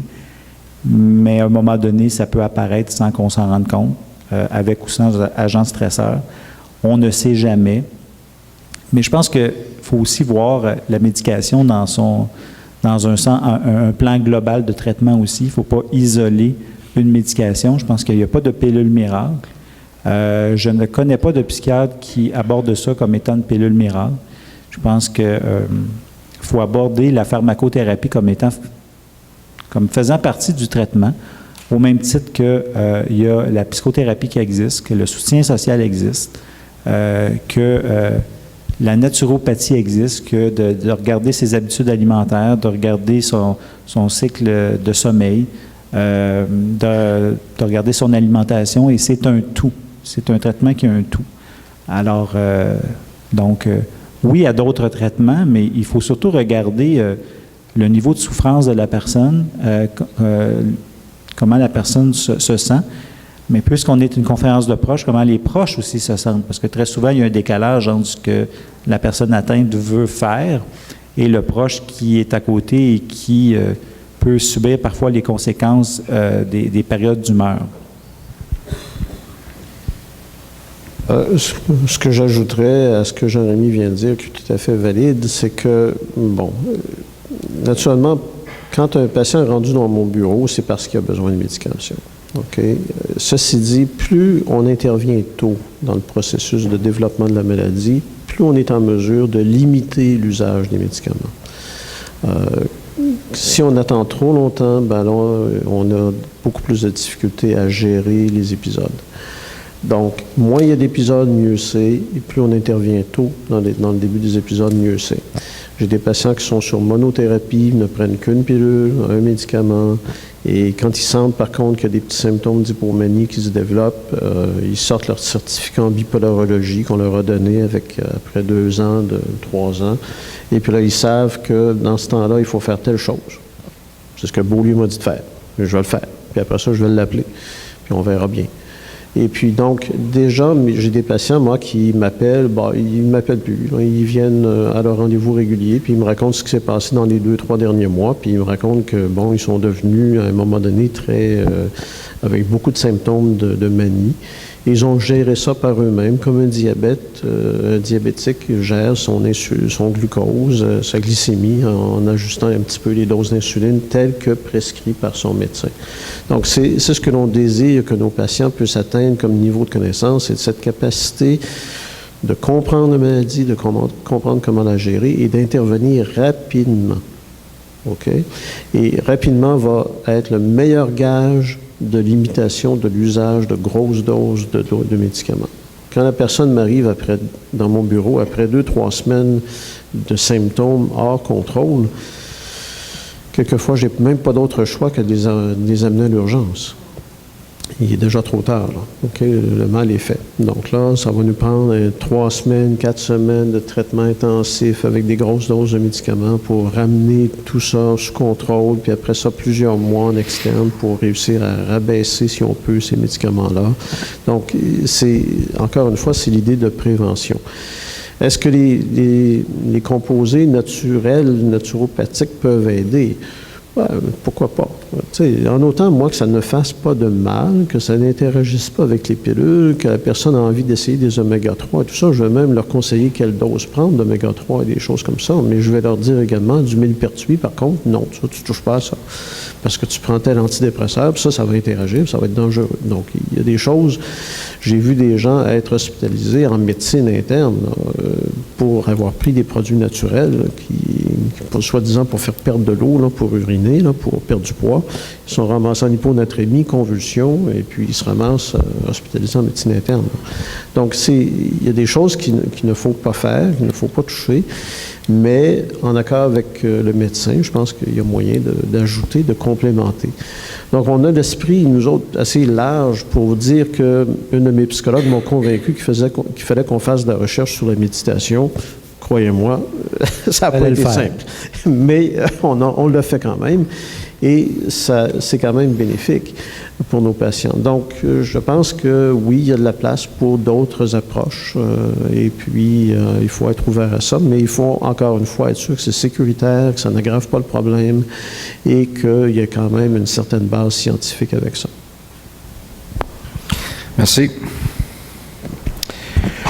Je me sens seul et épuisé. J'aime mon conjoint, mais j'ai peur de lui nuire et de le rendre encore plus malade en lui faisant part de mon désarroi face à sa situation. Est-ce normal? En tout cas, c'est Revive qui a préparé ces questions-là. C'est normal à un moment donné, comme proche, de se sentir vraiment à bout, de se sentir vraiment impuissants au point de vraiment s'éloigner. Je vous dirais, avant d'en arriver là, je disais tantôt dans ma présentation que c'est la santé mentale de tous. Puis qu'à un moment donné, on peut, si on s'oublie, si on ne pense qu'à la personne atteinte, si on ne fait qu'être là pour elle, même si ça paraît très légitime, à un moment donné, on peut s'y perdre, puis on peut s'oublier, puis à un moment donné, on arrive devant une situation où c'est deux personnes qui ont besoin d'aide. Alors, vous pouvez demander de l'aide comme proche, et c'est tout à fait naturel, légitime, et vous devez le faire, et vous devez même en parler avec la personne qui vous est chère, de dire « Je suis là pour toi, je t'aime, mais moi aussi j'ai besoin d'aide parce que je trouve ça difficile. » L'important, c'est de parler au jeu, de parler de ce que nous ressentons, et c'est la clé de toute communication. De toute façon, je ne vous apprends rien. C'est vraiment d'être authentique, et l'authenticité va faire en sorte que vous allez pouvoir demeurer ensemble. Mais parfois, ça peut être de l'aide commune que vous allez avoir besoin, mais parfois, c'est juste de l'aide pour vous, pour vraiment vous ressourcer, mais c'est vraiment essentiel de le faire. Souvent, on a des gens qui sont quasiment gênés de nous dire, ben écoutez, ma mère, mon frère, ma soeur, mon mari, ma femme voudraient venir. Est-ce qu'ils peuvent venir? Alors, au rendez-vous, j'entends. Habituellement, je dis tout le temps oui à ça. Je dis bien sûr qu'ils peuvent venir, sauf que, par contre, ne pensez pas passer 2 heures de temps dans mon bureau, là, alors que le rendez-vous est planifié pour 20 minutes ou quelque chose comme ça, là, parce que ça ne marchera pas. Là. On va avoir une révolte dans la salle d'attente. Donc, on ne pourra pas faire ça. Mais s'ils veulent venir plusieurs fois, ou si vous voulez qu'on planifie un vrai meeting là, qui a de l'allure, 1 heure, là, bon, on va le planifier d'abord, puis on va le faire. Et l'idée n'est pas de révéler des choses confidentielles aux membres de la famille, mais plutôt de donner de l'information à la personne et souvent de rassurer la personne, le membre de la famille. Donc, ça va dans le même sens. Si la personne, votre conjoint, accepte que vous veniez, quelquefois, ça va tout simplement percer l'abcès et permettre de dire, ben écoute, moi, je suis tellement inquiète, j'ai tellement peur que... Je suis tellement triste de te voir comme ça que, 3 petits points, et là, ben, on met les cartes sur table, puis finalement, il n'y a jamais de grands secrets qui sont révélés dans ce genre de meeting-là. Souvent, mes patients vont me dire, ben là, écoutez, j'ai déjà vu ça, là. Là, mes parents veulent absolument que vous rencontrez, absolument. Puis je leur dis, ben écoute, s'ils sont en train de te stresser comme ça, parce qu'ils sont inquiets, peut-être mieux qu'ils viennent, puis effectivement, on va mettre les cartes sur table. OK, d'accord, docteur. Mais là, allez surtout pas leur dire que je prends de la cocaïne. Surtout pas. Parce que là, on va vous poursuivre, puis ci, puis ça. Bon. OK, faites-en pas. Je ne dirai jamais ça. Première question qui sort. On pense que notre fils prend de la cocaïne. Ben là, pourquoi vous pensez ça? Parce que si, parce que ça, parce que ça. Ah, comment ça se fait que vous savez ça, vous autres? Puis, bon, des secrets de polichinelle, il y en a des tonnes et des tonnes et des tonnes. Alors, c'est tellement plus simple quand tout est sur la table. OK? Donc, oui, effectivement, je pense qu'il vaut mieux avoir une communication, comme Jean-Rémy l'a dit, une communication qui est franche, honnête, et puis, bon, quand c'est encadré par une équipe thérapeutique, bien, au moins, on peut épauler le processus pour être sûr que tout le monde se sente sécure dans ce processus-là. Merci. Est-ce la maladie qui amène la consommation de drogue et alcool ou est-ce la consommation de drogue et alcool qui amène la maladie? Bonne question, hein? Bon, je vous ai dit que j'arrivais de 10 jours de congrès, là, ben... Je peux vous en parler pendant 2 heures de temps, si vous voulez, de ça, mais ça ne sera pas très, très utile. La réponse brève à ça, c'est qu'on n'en sait trop rien. C'est quelque chose qui semble très complexe. Je vous apprends rien en vous disant ça. le grand focus de la recherche actuellement, c'est dans les troubles de l'humeur, c'est une difficulté qu'a le cerveau de nos patients à générer suffisamment de reconnaissance ou de reward ou de plaisir. On appelle ça les reward pathways dans le cerveau, donc les circuiteries du plaisir pour pouvoir générer un état d'humeur qui est assez stable dans le temps.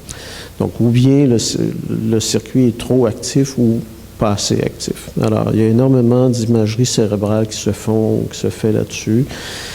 Et qui dit capacité à avoir du plaisir, bien, c'est également capacité à avoir du plaisir en prenant des drogues. Alors, il y a toutes sortes de théories qui courent, qui ont eu lieu, qui montrent qu'on est capable de faire augmenter, par exemple, la dopamine dans le noyau accumbens, pour parler d'un petit noyau dans le cerveau, où la dopamine génère du plaisir simplement en montrant une petite ligne de poudre blanche sur un petit miroir, seulement l'image. Quelqu'un qui est cocaïnomane, ça va lui donner un rush, non? Il va avoir de la dopamine qui va monter dans son cerveau. Et c'est ça, la source de plaisir. Et j'explique tout le temps à mes étudiants en médecine ou à mes résidents, celui qui a mieux décrit tout ça, c'est l'auteur de Winnie the Pooh. Winnie l'ourson. Connaissez-vous l'histoire? On a tous eu des jeunes enfants et tout ça. Et puis, Winnie il est dans le bois, c'est l'automne, il pleut, il vente, il fait froid, puis il est mal pris, puis il a hâte d'arriver à la maison, puis il dit « Ah, c'est donc bon du miel quand ça descend dans sa gorge, puis c'est chaud, puis ça va être réconfortant, puis c'est beau. » Il y a encore mieux que prendre du miel. Il y a encore mieux que le goût du miel. C'est la pensée que notre gros pot de miel nous attend à la maison. Puis là, tu es pris dans le plein milieu de la forêt, puis il fait froid, puis il vente, puis il pleut, puis tu es perdu, puis tu as peur des loups. Puis je sais que je vais mettre ma grosse patte dans le pot de miel, puis ça va donc être bon, puis je vais m'en mettre partout. Ça, c'est l'anticipation du plaisir. OK? Donc, notre cocaïnomane qui voit sa ligne de poudre blanche sur le miroir, là, sur une photo, sur l'écran, sa dopamine augmente dans son cerveau. Son envie de consommer augmente, malheureusement, mais c'est là où il y a le plus quasiment de plaisir. Quand il prend sa cocaïne, là, sa dopamine dans le cerveau, foum, ça tombe, tout de suite en partant. Donc, j'explique ça à mes patients qui ont des problèmes d'abus de substance et je leur dis, ben écoute, fais juste la regarder. Juste regarder une photo. Ça va être bien mieux que de la prendre. OK? Tout de suite en partant. Là, naturellement, ils me disent avec raison, hey, vous essayerez, vous, Dr. Beaulieu. Vous allez voir, c'est pas facile.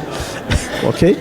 Mais c'est cette même circuiterie-là qui est impliquée dans l'abus de substance, qui est impliquée dans les troubles de l'humeur et qui est impliquée également dans la gestion du stress. Donc, le pire scénario qu'on peut avoir, un patient qui souffre d'un trouble de l'humeur, que ce soit dépressif ou bipolaire, qui est anxieux de nature, qui a des antécédents d'abus de drogue quelconque, et qui, là, il devient stressé au max à cause d'une situation X, Y, Z, ce patient-là, sa circuiterie dans son cerveau, là, ça tourne à 100 000 à l'heure dans ces pathways-là, dans ces connexions neuronales-là qui génèrent une envie de consommer. Pourquoi? Pour diminuer le stress. Pourquoi? Parce que ça va le calmer. Et ça, malheureusement, ça peut le propulser dans un autre épisode dépressif ou un autre épisode de manie. Alors, pour répondre à votre question, est-ce que les choses sont reliées entre elles? Oui, comme vous le voyez, elles sont toutes reliées.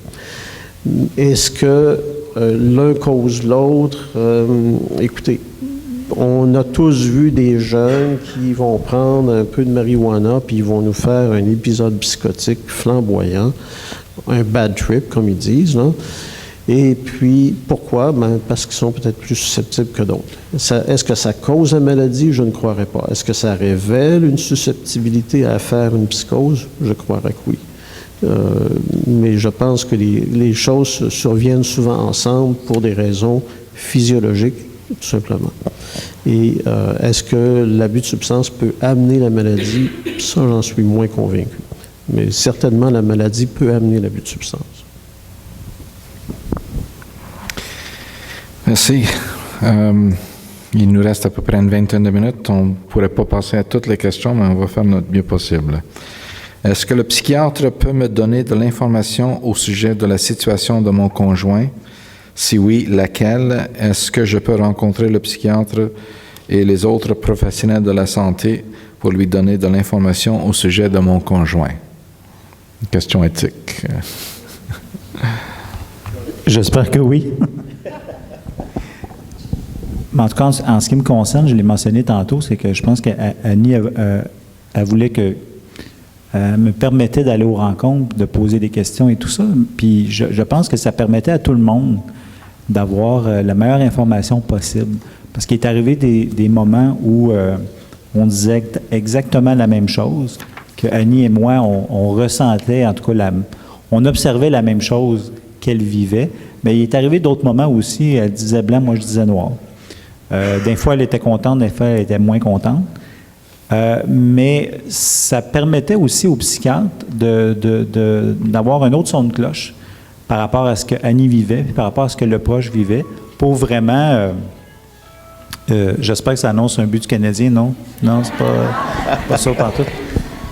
Mais donc, tout ça pour dire que ça permettait aux psychiatres d'avoir vraiment une meilleure résonance de ce qui peut se passer. Parce qu'il est arrivé, entre autres, où à un moment donné, Annie pensait que non, elle n'avait pas la maladie bipolaire et tout ça, et elle avait un rendez-vous chez son médecin de famille.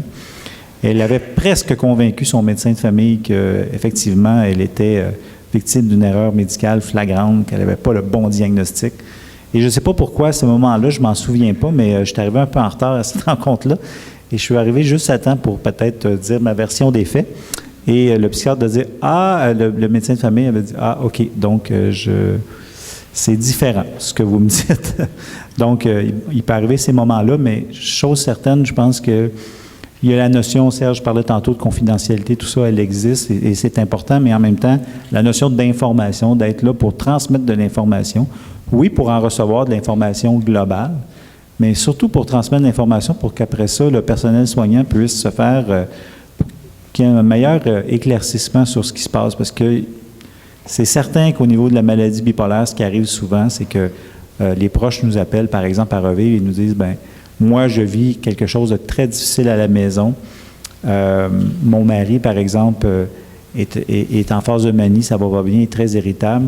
On est allé à l'urgence, et pas à l'urgence, mais on est allé voir le psychiatre, et c'est un tout autre homme. Donc, très calme et tout ça. Donc, c'est sûr qu'il peut y avoir des frustrations, mais le fait d'être là, de dire, bien, comme proche, bien, moi, c'est pas ça que je vis. C'est pas ça que je vois à la maison, ce que lui raconte, c'est pas ce que je raconte. C'est sûr que ça peut apporter un éclaircissement chez le professionnel. Jérémy a raison. Les familles ont le droit de donner de l'information au médecin. Le médecin a le droit de recevoir l'information, que ce soit par écrit, fax, lettre, des choses comme ça. A le droit d'utiliser cette information-là pour arriver à prendre une décision. Est-ce que le patient a le droit de refuser que la personne de la famille, le membre de la famille, vienne dans l'entrevue? Oui, il a le droit. Est-ce qu'il a le droit à de la confidentialité? C'est-à-dire que le médecin n'ait pas le droit de transmettre de l'information à la famille. Ça fait partie de la loi. Le patient a le droit à ça. Il a le droit à la confidentialité.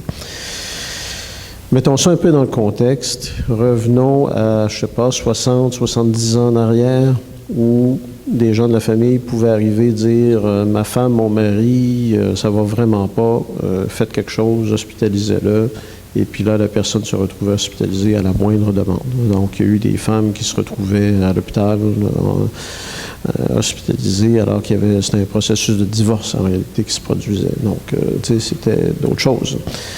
On a tous entendu des histoires tristes des orphelins de Duplessis. Hein. Donc, c'est pas des époques glorieuses pour la psychiatrie. Hein. Donc, je pense que naturellement, les lois ont été refaites pour protéger les droits des patients. Avec raison. On pourrait trouver que ces lois-là vont peut-être trop à droite maintenant. Et effectivement, ça peut peut-être poser préjudice quelquefois aux patients, dans le sens qu'il y a également toutes les lois, j'ouvre la discussion sur d'autres aspects, là, mais quand même reliés à l'aspect légal, c'est à partir de quand est-ce qu'un psychiatre a le droit de dire, ben là, écoute, il faut que je te garde, il faut que je t'hospitalise, tu ne peux pas quitter. Et là, c'est le juge qui va décider, mais entre-temps, je fais un rapport comme de quoi je t'oblige à rester à l'hôpital. Ça peut arriver, malheureusement, ça arrive. On essaie d'éviter, comme disait Camillo il y a quelques minutes, mais on essaie d'éviter, mais quelquefois c'est nécessaire. Et pourquoi? Ben, c'est quelque chose de très légiféré. On a vraiment les deux points liés dans ces situations-là. Et quelquefois, les familles trouvent ça frustrant. Mais pourquoi vous faites rien, là, docteur? Franchement, là, il est pas bien, là. Ouais, mais écoute, ça nous prend des critères clairs, nets de dangerosité pour pouvoir intervenir. Donc, quand les familles veulent nous donner de l'information sur un patient, s'il vous plaît, soyez complet dans vos descriptions, soyez précis. Est-ce que la personne laisse les feux, les ronds du poêle allumés toute la nuit parce qu'il est tellement désorganisé que là, c'est dangereux pour un incendie? Est-ce qu'il fait des menaces de suicide? Est-ce qu'il devient violent physiquement, etc., etc.? Donc, ça nous prend du détail précis, des événements précis pour pouvoir intervenir et documenter. Ceci dit, le dossier psychiatrique appartient au patient. C'est correct, c'est normal, c'est ce que l'on veut. Mais en même temps, j'ouvre une autre parenthèse sur tout l'aspect des compagnies d'assurance. Ben là, docteur, comment ça se fait qu'ils veulent tous savoir ça, eux autres, là? Compagnie d'assurance, j'ai jamais donné la permission pour ça. Eh bien, oui, tu as signé à un moment donné. C'est bien ta signature, là, ici, dans le bas du 14 pages, là. Écrit en petite lettre qu'on regarde à la loupe, là. Hein? Il y a toute une place où il faut signer. Ce que tu as signé là, c'est que tu donnes la permission à la compagnie d'assurance d'aller fouiller dans tes dossiers médicaux, de parler à ton médecin, etc. Et nous, comme médecins, on n'a pas le choix. On est obligé de répondre à ça. C'est la loi. Parce que c'est la signature du patient. Donc, autant cette loi-là donne des pouvoirs aux patients, autant quand vous signez quelque chose, ben vous avez donné du pouvoir à la personne à qui vous avez signé, là, pour qui vous avez signé. Donc la compagnie d'assurance, maintenant, elle a votre signature. Alors, il va falloir que ça va être plus compliqué pour défaire votre signature. OK? Et croyez-moi, votre signature a bien plus d'importance que la mienne. Ça, c'est quelque chose qui est réel. Donc, à quelque part, la loi, c'est compliqué. On n'a pas d'avocat avec nous ce soir, mais disons qu'on savait qu'on aurait des questions de ce genre-là, là. Mais c'est quelque chose qui a été souvent soulevé à Revivre. Je pense que Jean-Rémy t'avait organisé des conférences avec des avocats pour expliquer tous les aspects légaux là, de la gérance de ces situations-là. Mais ce sont des situations complexes. Mais il faut comprendre qu'une loi, c'est un organisme en évolution. Autant elle pouvait être du côté gauche dans le passé, le pendulum était complètement à gauche, autant maintenant on est rendu peut-être un peu trop à droite, il faudrait peut-être la ramener un petit peu plus au milieu, peut-être donner un petit peu plus de pouvoir au corps médical ou au corps du système de santé pour dire, écoutez, cette personne-là n'est peut-être pas actuellement, présentement en danger immédiat, mais on pense que si ça continue encore comme ça pendant une journée, 2 jours, 3 jours, ben là, ça va le devenir. Puis on aimerait intervenir maintenant. Et là, il y aura peut-être des paramètres à regarder. Moi, comme clinicien, c'est ce que j'aimerais voir comme outil se développer avec le temps. Merci. Bon, je vais choisir peut-être une question pour Manon et Jean-Rémy, parce qu'elles sont toutes adressées essentiellement aux psychiatres. Mais depuis que mon conjoint, mon proche, a reçu un diagnostic, nous nous sommes beaucoup isolés de nos familles et de nos amis. Comment pouvons-nous briser cet isolement? Bien, comme je disais un peu, j'ai fait la même chose lors du diagnostic. Je m'étais un peu enfermée avec ma famille. Je me suis, c'est-à-dire coupée de ma famille. Mais finalement, je pense que c'est pas une bonne chose à faire parce qu'après en avoir parlé, les gens sont vraiment très portés à venir nous aider, à être à l'écoute. Je pense que, puis en plus, même si on a beau dire qu'on s'isole, les gens sont quand même assez intelligents pour se rendre compte qu'il y a quand même quelque chose qui se passe et puis sont très curieux de savoir qu'est-ce qui se passe. Alors, je pense que Pour nous, en tout cas, c'était peut-être une des pires choses de faire, de s'isoler complètement, parce qu'après ça, on s'est rendu compte que c'était beaucoup plus facile un coup qu'on avait brisé notre bulle et que les gens alentour de nous le savaient. Je pense qu'avec le temps, il y a des gens qui nous quittent autour. Je parle des amis, entre autres, et tout ça, ça nous est arrivé. Mais on a eu la chance, moi et Annie, d'avoir des familles extraordinaires à ce point de vue-là. Donc, on n'a pas vécu de préjugés par rapport à ça. Bon, il peut y avoir certains préjugés fins, là, mais je veux dire, en termes de... Annie, elle a une maladie mentale et on s'éloigne et on ne vous parle plus. On n'a pas vécu ça. Je pense qu'on a vécu beaucoup plus de relations harmonieuses et d'aide et d'entraide. On en a reçu beaucoup, d'ailleurs. Mais en même temps, ce que je vous suggère, c'est que oui, c'est vrai qu'il arrive dans certaines familles, et on l'entend souvent revivre, que les gens s'isolent. Donc, il ne reste plus que le conjoint et la personne atteinte. Bien, c'est le temps de développer de développer votre réseau d'entraide. Donc, s'il n'est pas autour de vous, bien, développez-le. Il existe, comme à Revivre, comme au niveau de la Fédération des familles et amis de la personne atteinte de maladie mentale, ils ont des associations dans toutes les grandes villes principales au Québec. Et donc, c'est vraiment d'aller vous informer. Vous allez sur le site avantdecraquer.com, qui a des renseignements autant pour la personne atteinte que pour le proche. Donc, c'est vraiment de développer votre réseau d'entraide puis aller chercher vraiment du soutien à l'extérieur quand vous n'en avez pas, malheureusement, à l'intérieur. Puis au fil du temps, bien, vous allez vraiment développer votre propre réseau. Mais ultimement, je vous dirais que Manon en a parlé, le fait de plus en plus de parler de maladie mentale, je vous dirais que ça a ceci de bon, c'est que, comme Serge a dit un peu plus tôt, on en a tous dans nos familles. Donc, si vous le dites à quelqu'un, instantanément, la personne va dire « Ah, ben moi, c'est mon oncle. Ben moi, c'est mon conjoint. Ben moi, c'est ma fille. » C'est inévitable. Donc, plus on va en parler, plus il va y avoir cet esprit d'ouverture qu'on va avoir chez les autres personnes et ça nous fait du bien. Merci. Ça, c'est une question très importante parce que, évidemment, on parle d'amour, de famille, de l'importance de tout ça. Comment arrive-t-on à gérer l'arrêt de la médication pour pouvoir tomber enceinte et avoir un bébé en santé et non affecté par la médication? Ah, bonne question. Nous, quand on a pensé avoir un enfant, c'est sûr que c'est un enjeu pour Annie, le fait d'arrêter la médication. Elle a eu la chance d'avoir un médecin qui lui a dit « Bien, fais 12 enfants, j'ai pas de problème, je vais t'accompagner. » Donc, c'est déjà rassurant au point de départ d'avoir un médecin qui embarque vraiment dans l'aventure et qui dit « Inquiète-toi pas, inquiétez-vous pas, si jamais il se passe quoi que ce soit, je vais être là, allez-y, il n'y a pas de problème. Annie, tu peux avoir des enfants. » Donc, c'est sûr qu'il y avait cette inquiétude-là au départ. Moi, je ne l'avais pas, mais bon, c'est pas mon corps et tout ça. Je comprenais très bien Annie. Dans son cas, elle a arrêté la médication et ça s'est très bien passé. Elle a passé une grossesse vraiment très, très, très épanouie. Mais je sais qu'il y a des gens qui, ça va un peu moins bien, mais qu'il y a tout le temps des choses à faire pendant la grossesse, même si ça va moins bien. À un moment donné, on pensait beaucoup plus au fœtus qu'à la mère. Je pense qu'il faut avoir un retour du balancier, puis je pense qu'aujourd'hui, on doit penser autant au fœtus qu'à la mère.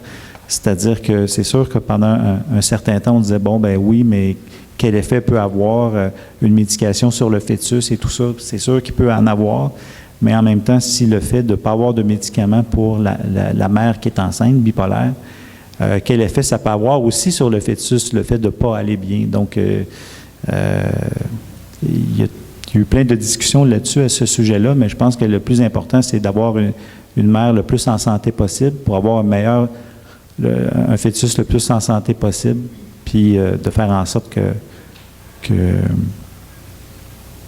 ben c'est ça, encore une fois, qu'on puisse prendre, qu'on puisse aider autant la mère que l'enfant, mais encore là aussi, la personne qui est à côté puis qui vit tout ça aussi.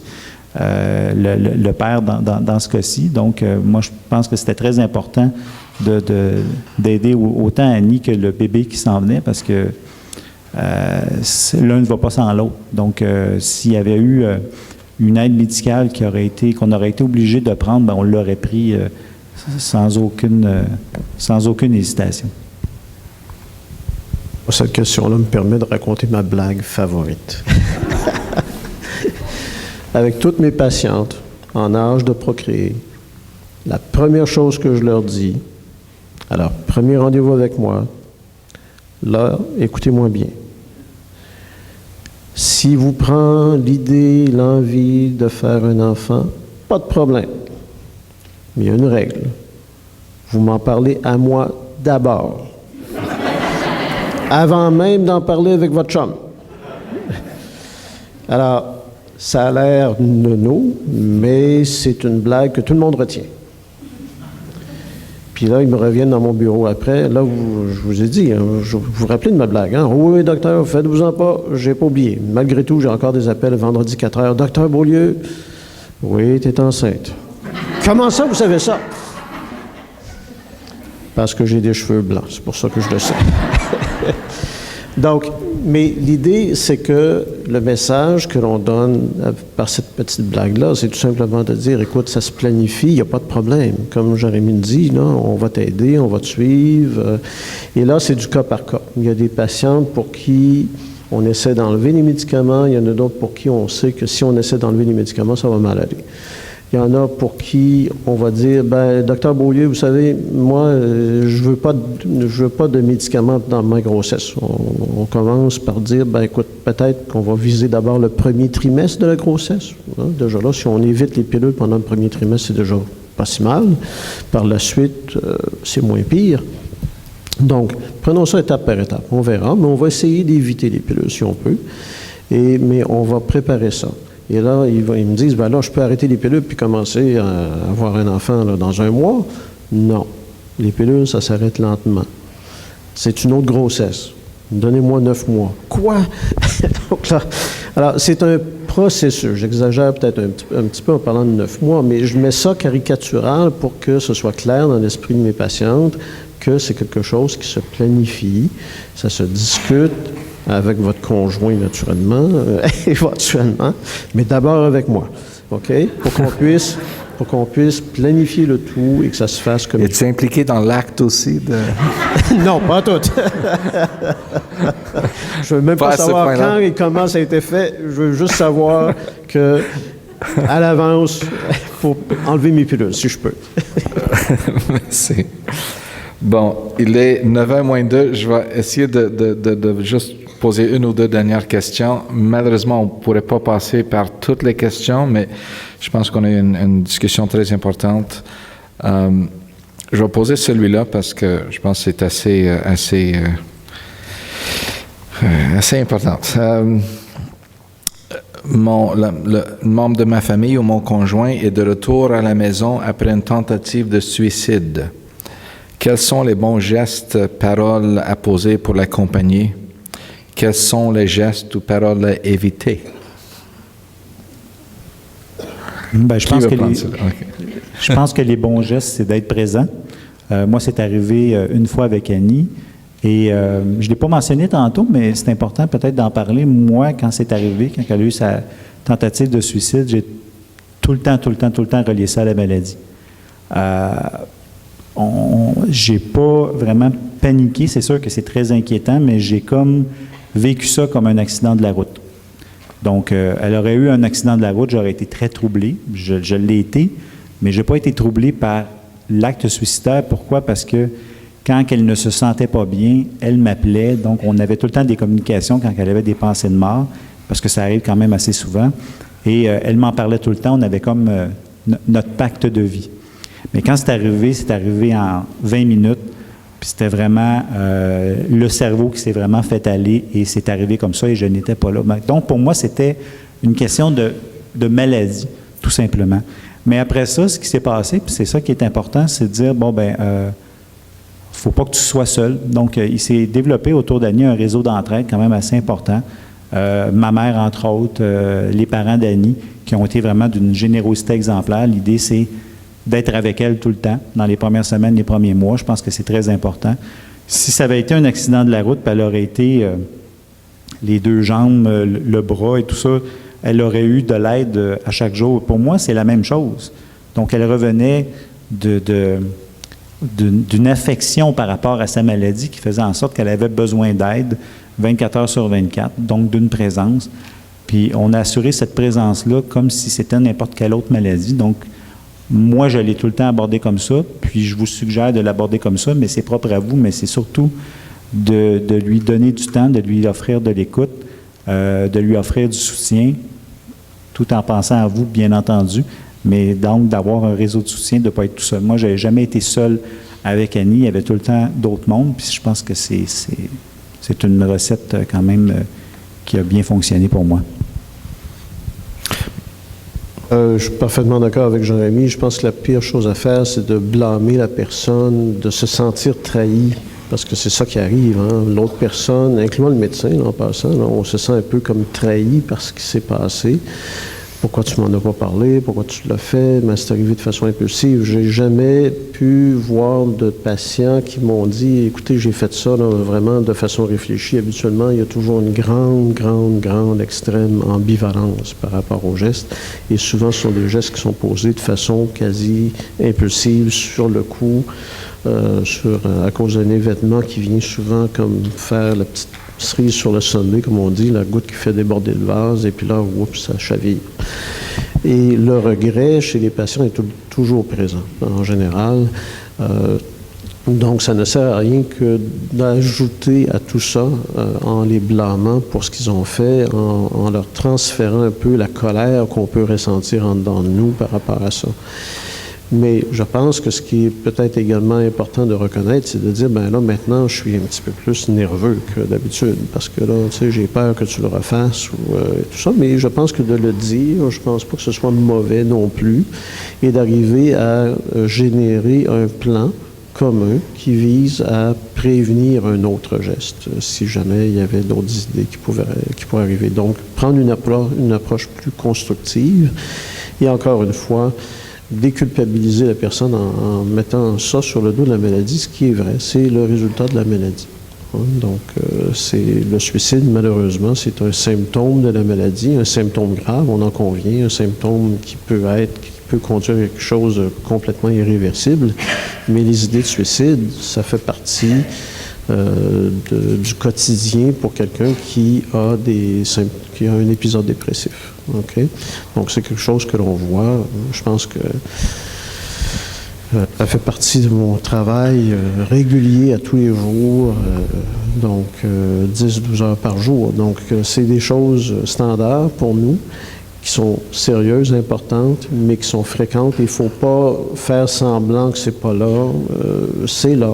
Il faut tout simplement l'adresser. Il faut en parler. Et et souvent, le simple fait d'en parler, déjà là, ça fait, je pense, pour nos patients, diminuer la tension interne qu'ils peuvent avoir par rapport à ça. Et ça peut les aider. Merci. On va terminer avec peut-être une question sur l'avenir, un peu d'espoir. Est-ce qu'un jour, on va trouver un traitement pour guérir la bipolarité? La compréhension, c'est que c'est une maladie qui est à base génétique.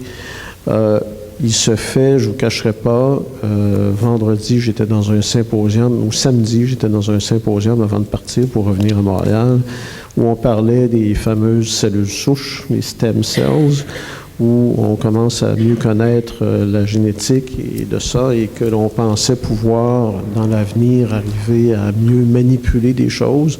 Donc, il y a toujours de la recherche qui se fait, mais écoutez, ça peut conduire à rien aussi. C'est vraiment de la recherche. Je ne veux pas donner de faux espoirs. Cependant, ce que je peux vous dire, c'est que il y a des patients, des gens qui ont une maladie bipolaire et qui prennent que du lithium, mais qui sont très bien, qui font toute leur carrière, toute leur vie normalement et sans problème, sans trop de difficultés. Naturellement, les gens qui sont rendus dans mon bureau, c'est parce que ça va pas bien. Donc, moi, je suis biaisé, je ne vois que les gens qui ne vont pas bien. Tant mieux, c'est mieux de même. Le ministre de la Santé va être content. Je suis parfaitement d'accord avec le ministre de la Santé pour dire que les psychiatres, ça doit s'occuper du monde qui est plus malade. OK? Et il y a plein de médecins généralistes qui voient des patients, on espère, qui sont qui ont une maladie mentale, mais qui fonctionnent bien et qui n'ont pas besoin de psychiatre non plus parce que leur médication a été stabilisée et ils fonctionnent bien avec leurs médicaments. Donc, ça, je pense que c'est également une réalité qu'on ne mentionne pas suffisamment parce qu'on parle tout le temps aux psychiatres. Mais c'est peut-être pas à nous qu'il faudrait poser la question, c'est peut-être plus aux généralistes qui voient peut-être plus de gens qui fonctionnent tout à fait normalement avec leur traitement. Donc, quant à l'espoir de nouveaux traitements, meilleurs traitements, ça, je peux vous dire qu'il y en a toujours de nouveaux traitements. Il y a plein de nouvelles pilules qui sont en développement. Il y en a plein qui sont sur le marché en Europe, aux États-Unis, qui vont prendre du temps à arriver au Canada pour des raisons socio-économiques et tout autre, mais qui finissent par rentrer au Canada également. Et ça, ce n'est que pour les pilules. Il y a également beaucoup de recherches qui se fait sur des interventions comme le RTMS, avec, et j'entrerai pas dans tout ça, mais il y a également des choses qui concernent des psychothérapies modifiées pour pouvoir être plus ciblées sur les troubles bipolaires. Donc, mais je pense que la règle de base, rappelez-vous ce que je vous ai dit au tout début, c'est encore une fois déstigmatiser, accepter et traiter. Faites de quoi pour ça et pour la maladie. Et la psychoéducation, c'est encore la base la plus importante. Si vous savez, quand on connaît de quoi on souffre ou de quoi on peut souffrir, on va faire des interventions pour régler ça. Hein?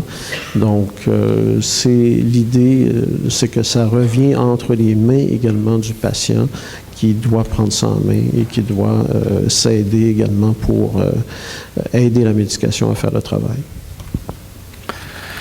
Bon, sur ça, on va terminer. J'aimerais remercier Dr. Serge Beaulieu.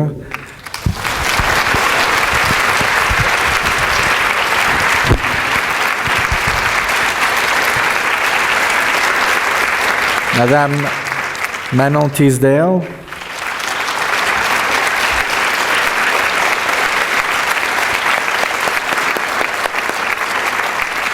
Et Monsieur Jean-Rémy Prévost.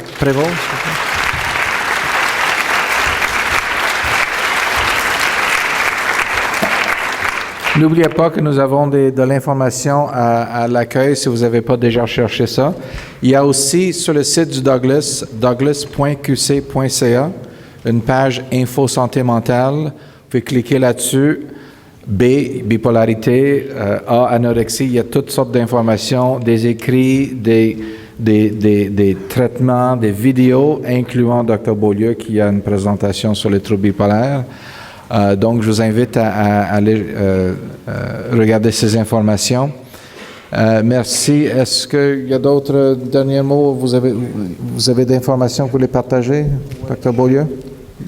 Je vais laisser Jean-Rémy faire des annonces pour revivre, là, mais il y a également des pamphlets. Dans les outils de psychoéducation, il y a ce que l'on appelle le journal de l'humeur. C'est très important. Donc, quelquefois, j'incite même les gens de la famille à le remplir en même temps que le membre de la famille affecté. Ça permet d'avoir une observation bilatérale, collatérale. Il y a les guides de la famille qui viennent également de notre groupe.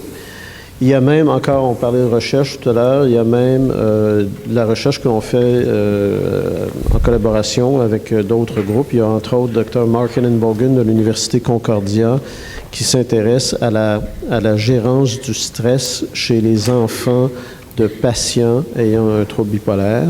On parle de jeunes enfants de l'âge de, je crois, de 6 à 10 ans à peu près. Donc, tout ça dans le but de développer des outils de prévention également, puis pour aider les familles également. Donc, ce sont des informations que vous pouvez prendre. Il y a également un Revive qui a laissé des choses. Vous avez à l'avant deux fiches d'information, une fiche sur le trouble bipolaire, une fiche sur les jeunes et le trouble bipolaire, ainsi que notre dépliant sur nos différents services. Aussi, j'en ai parlé tantôt, allez voir le site avantdecraquer.com, qui est fait par la Fédération de la famille amie de la personne atteinte de maladie mentale. Il y a aussi, on a parlé de droits tantôt, sur le site du ministère de la Santé, le guide pratique sur les droits en santé mentale, réponse aux questions des membres de l'entourage de la personne ayant des problèmes de santé mentale. Donc, vous allez retrouver ça sur le site msss.gouv.qc.ca. Et vous avez aussi un guide d'information et de soutien destiné aux membres de l'entourage d'une personne atteinte de maladie mentale, qui est sur le site de l'Institut national, l'Institut universitaire en santé mentale de Québec. Voilà. Merci beaucoup. Merci à tout le monde. Merci à vous. Bon retour chez vous.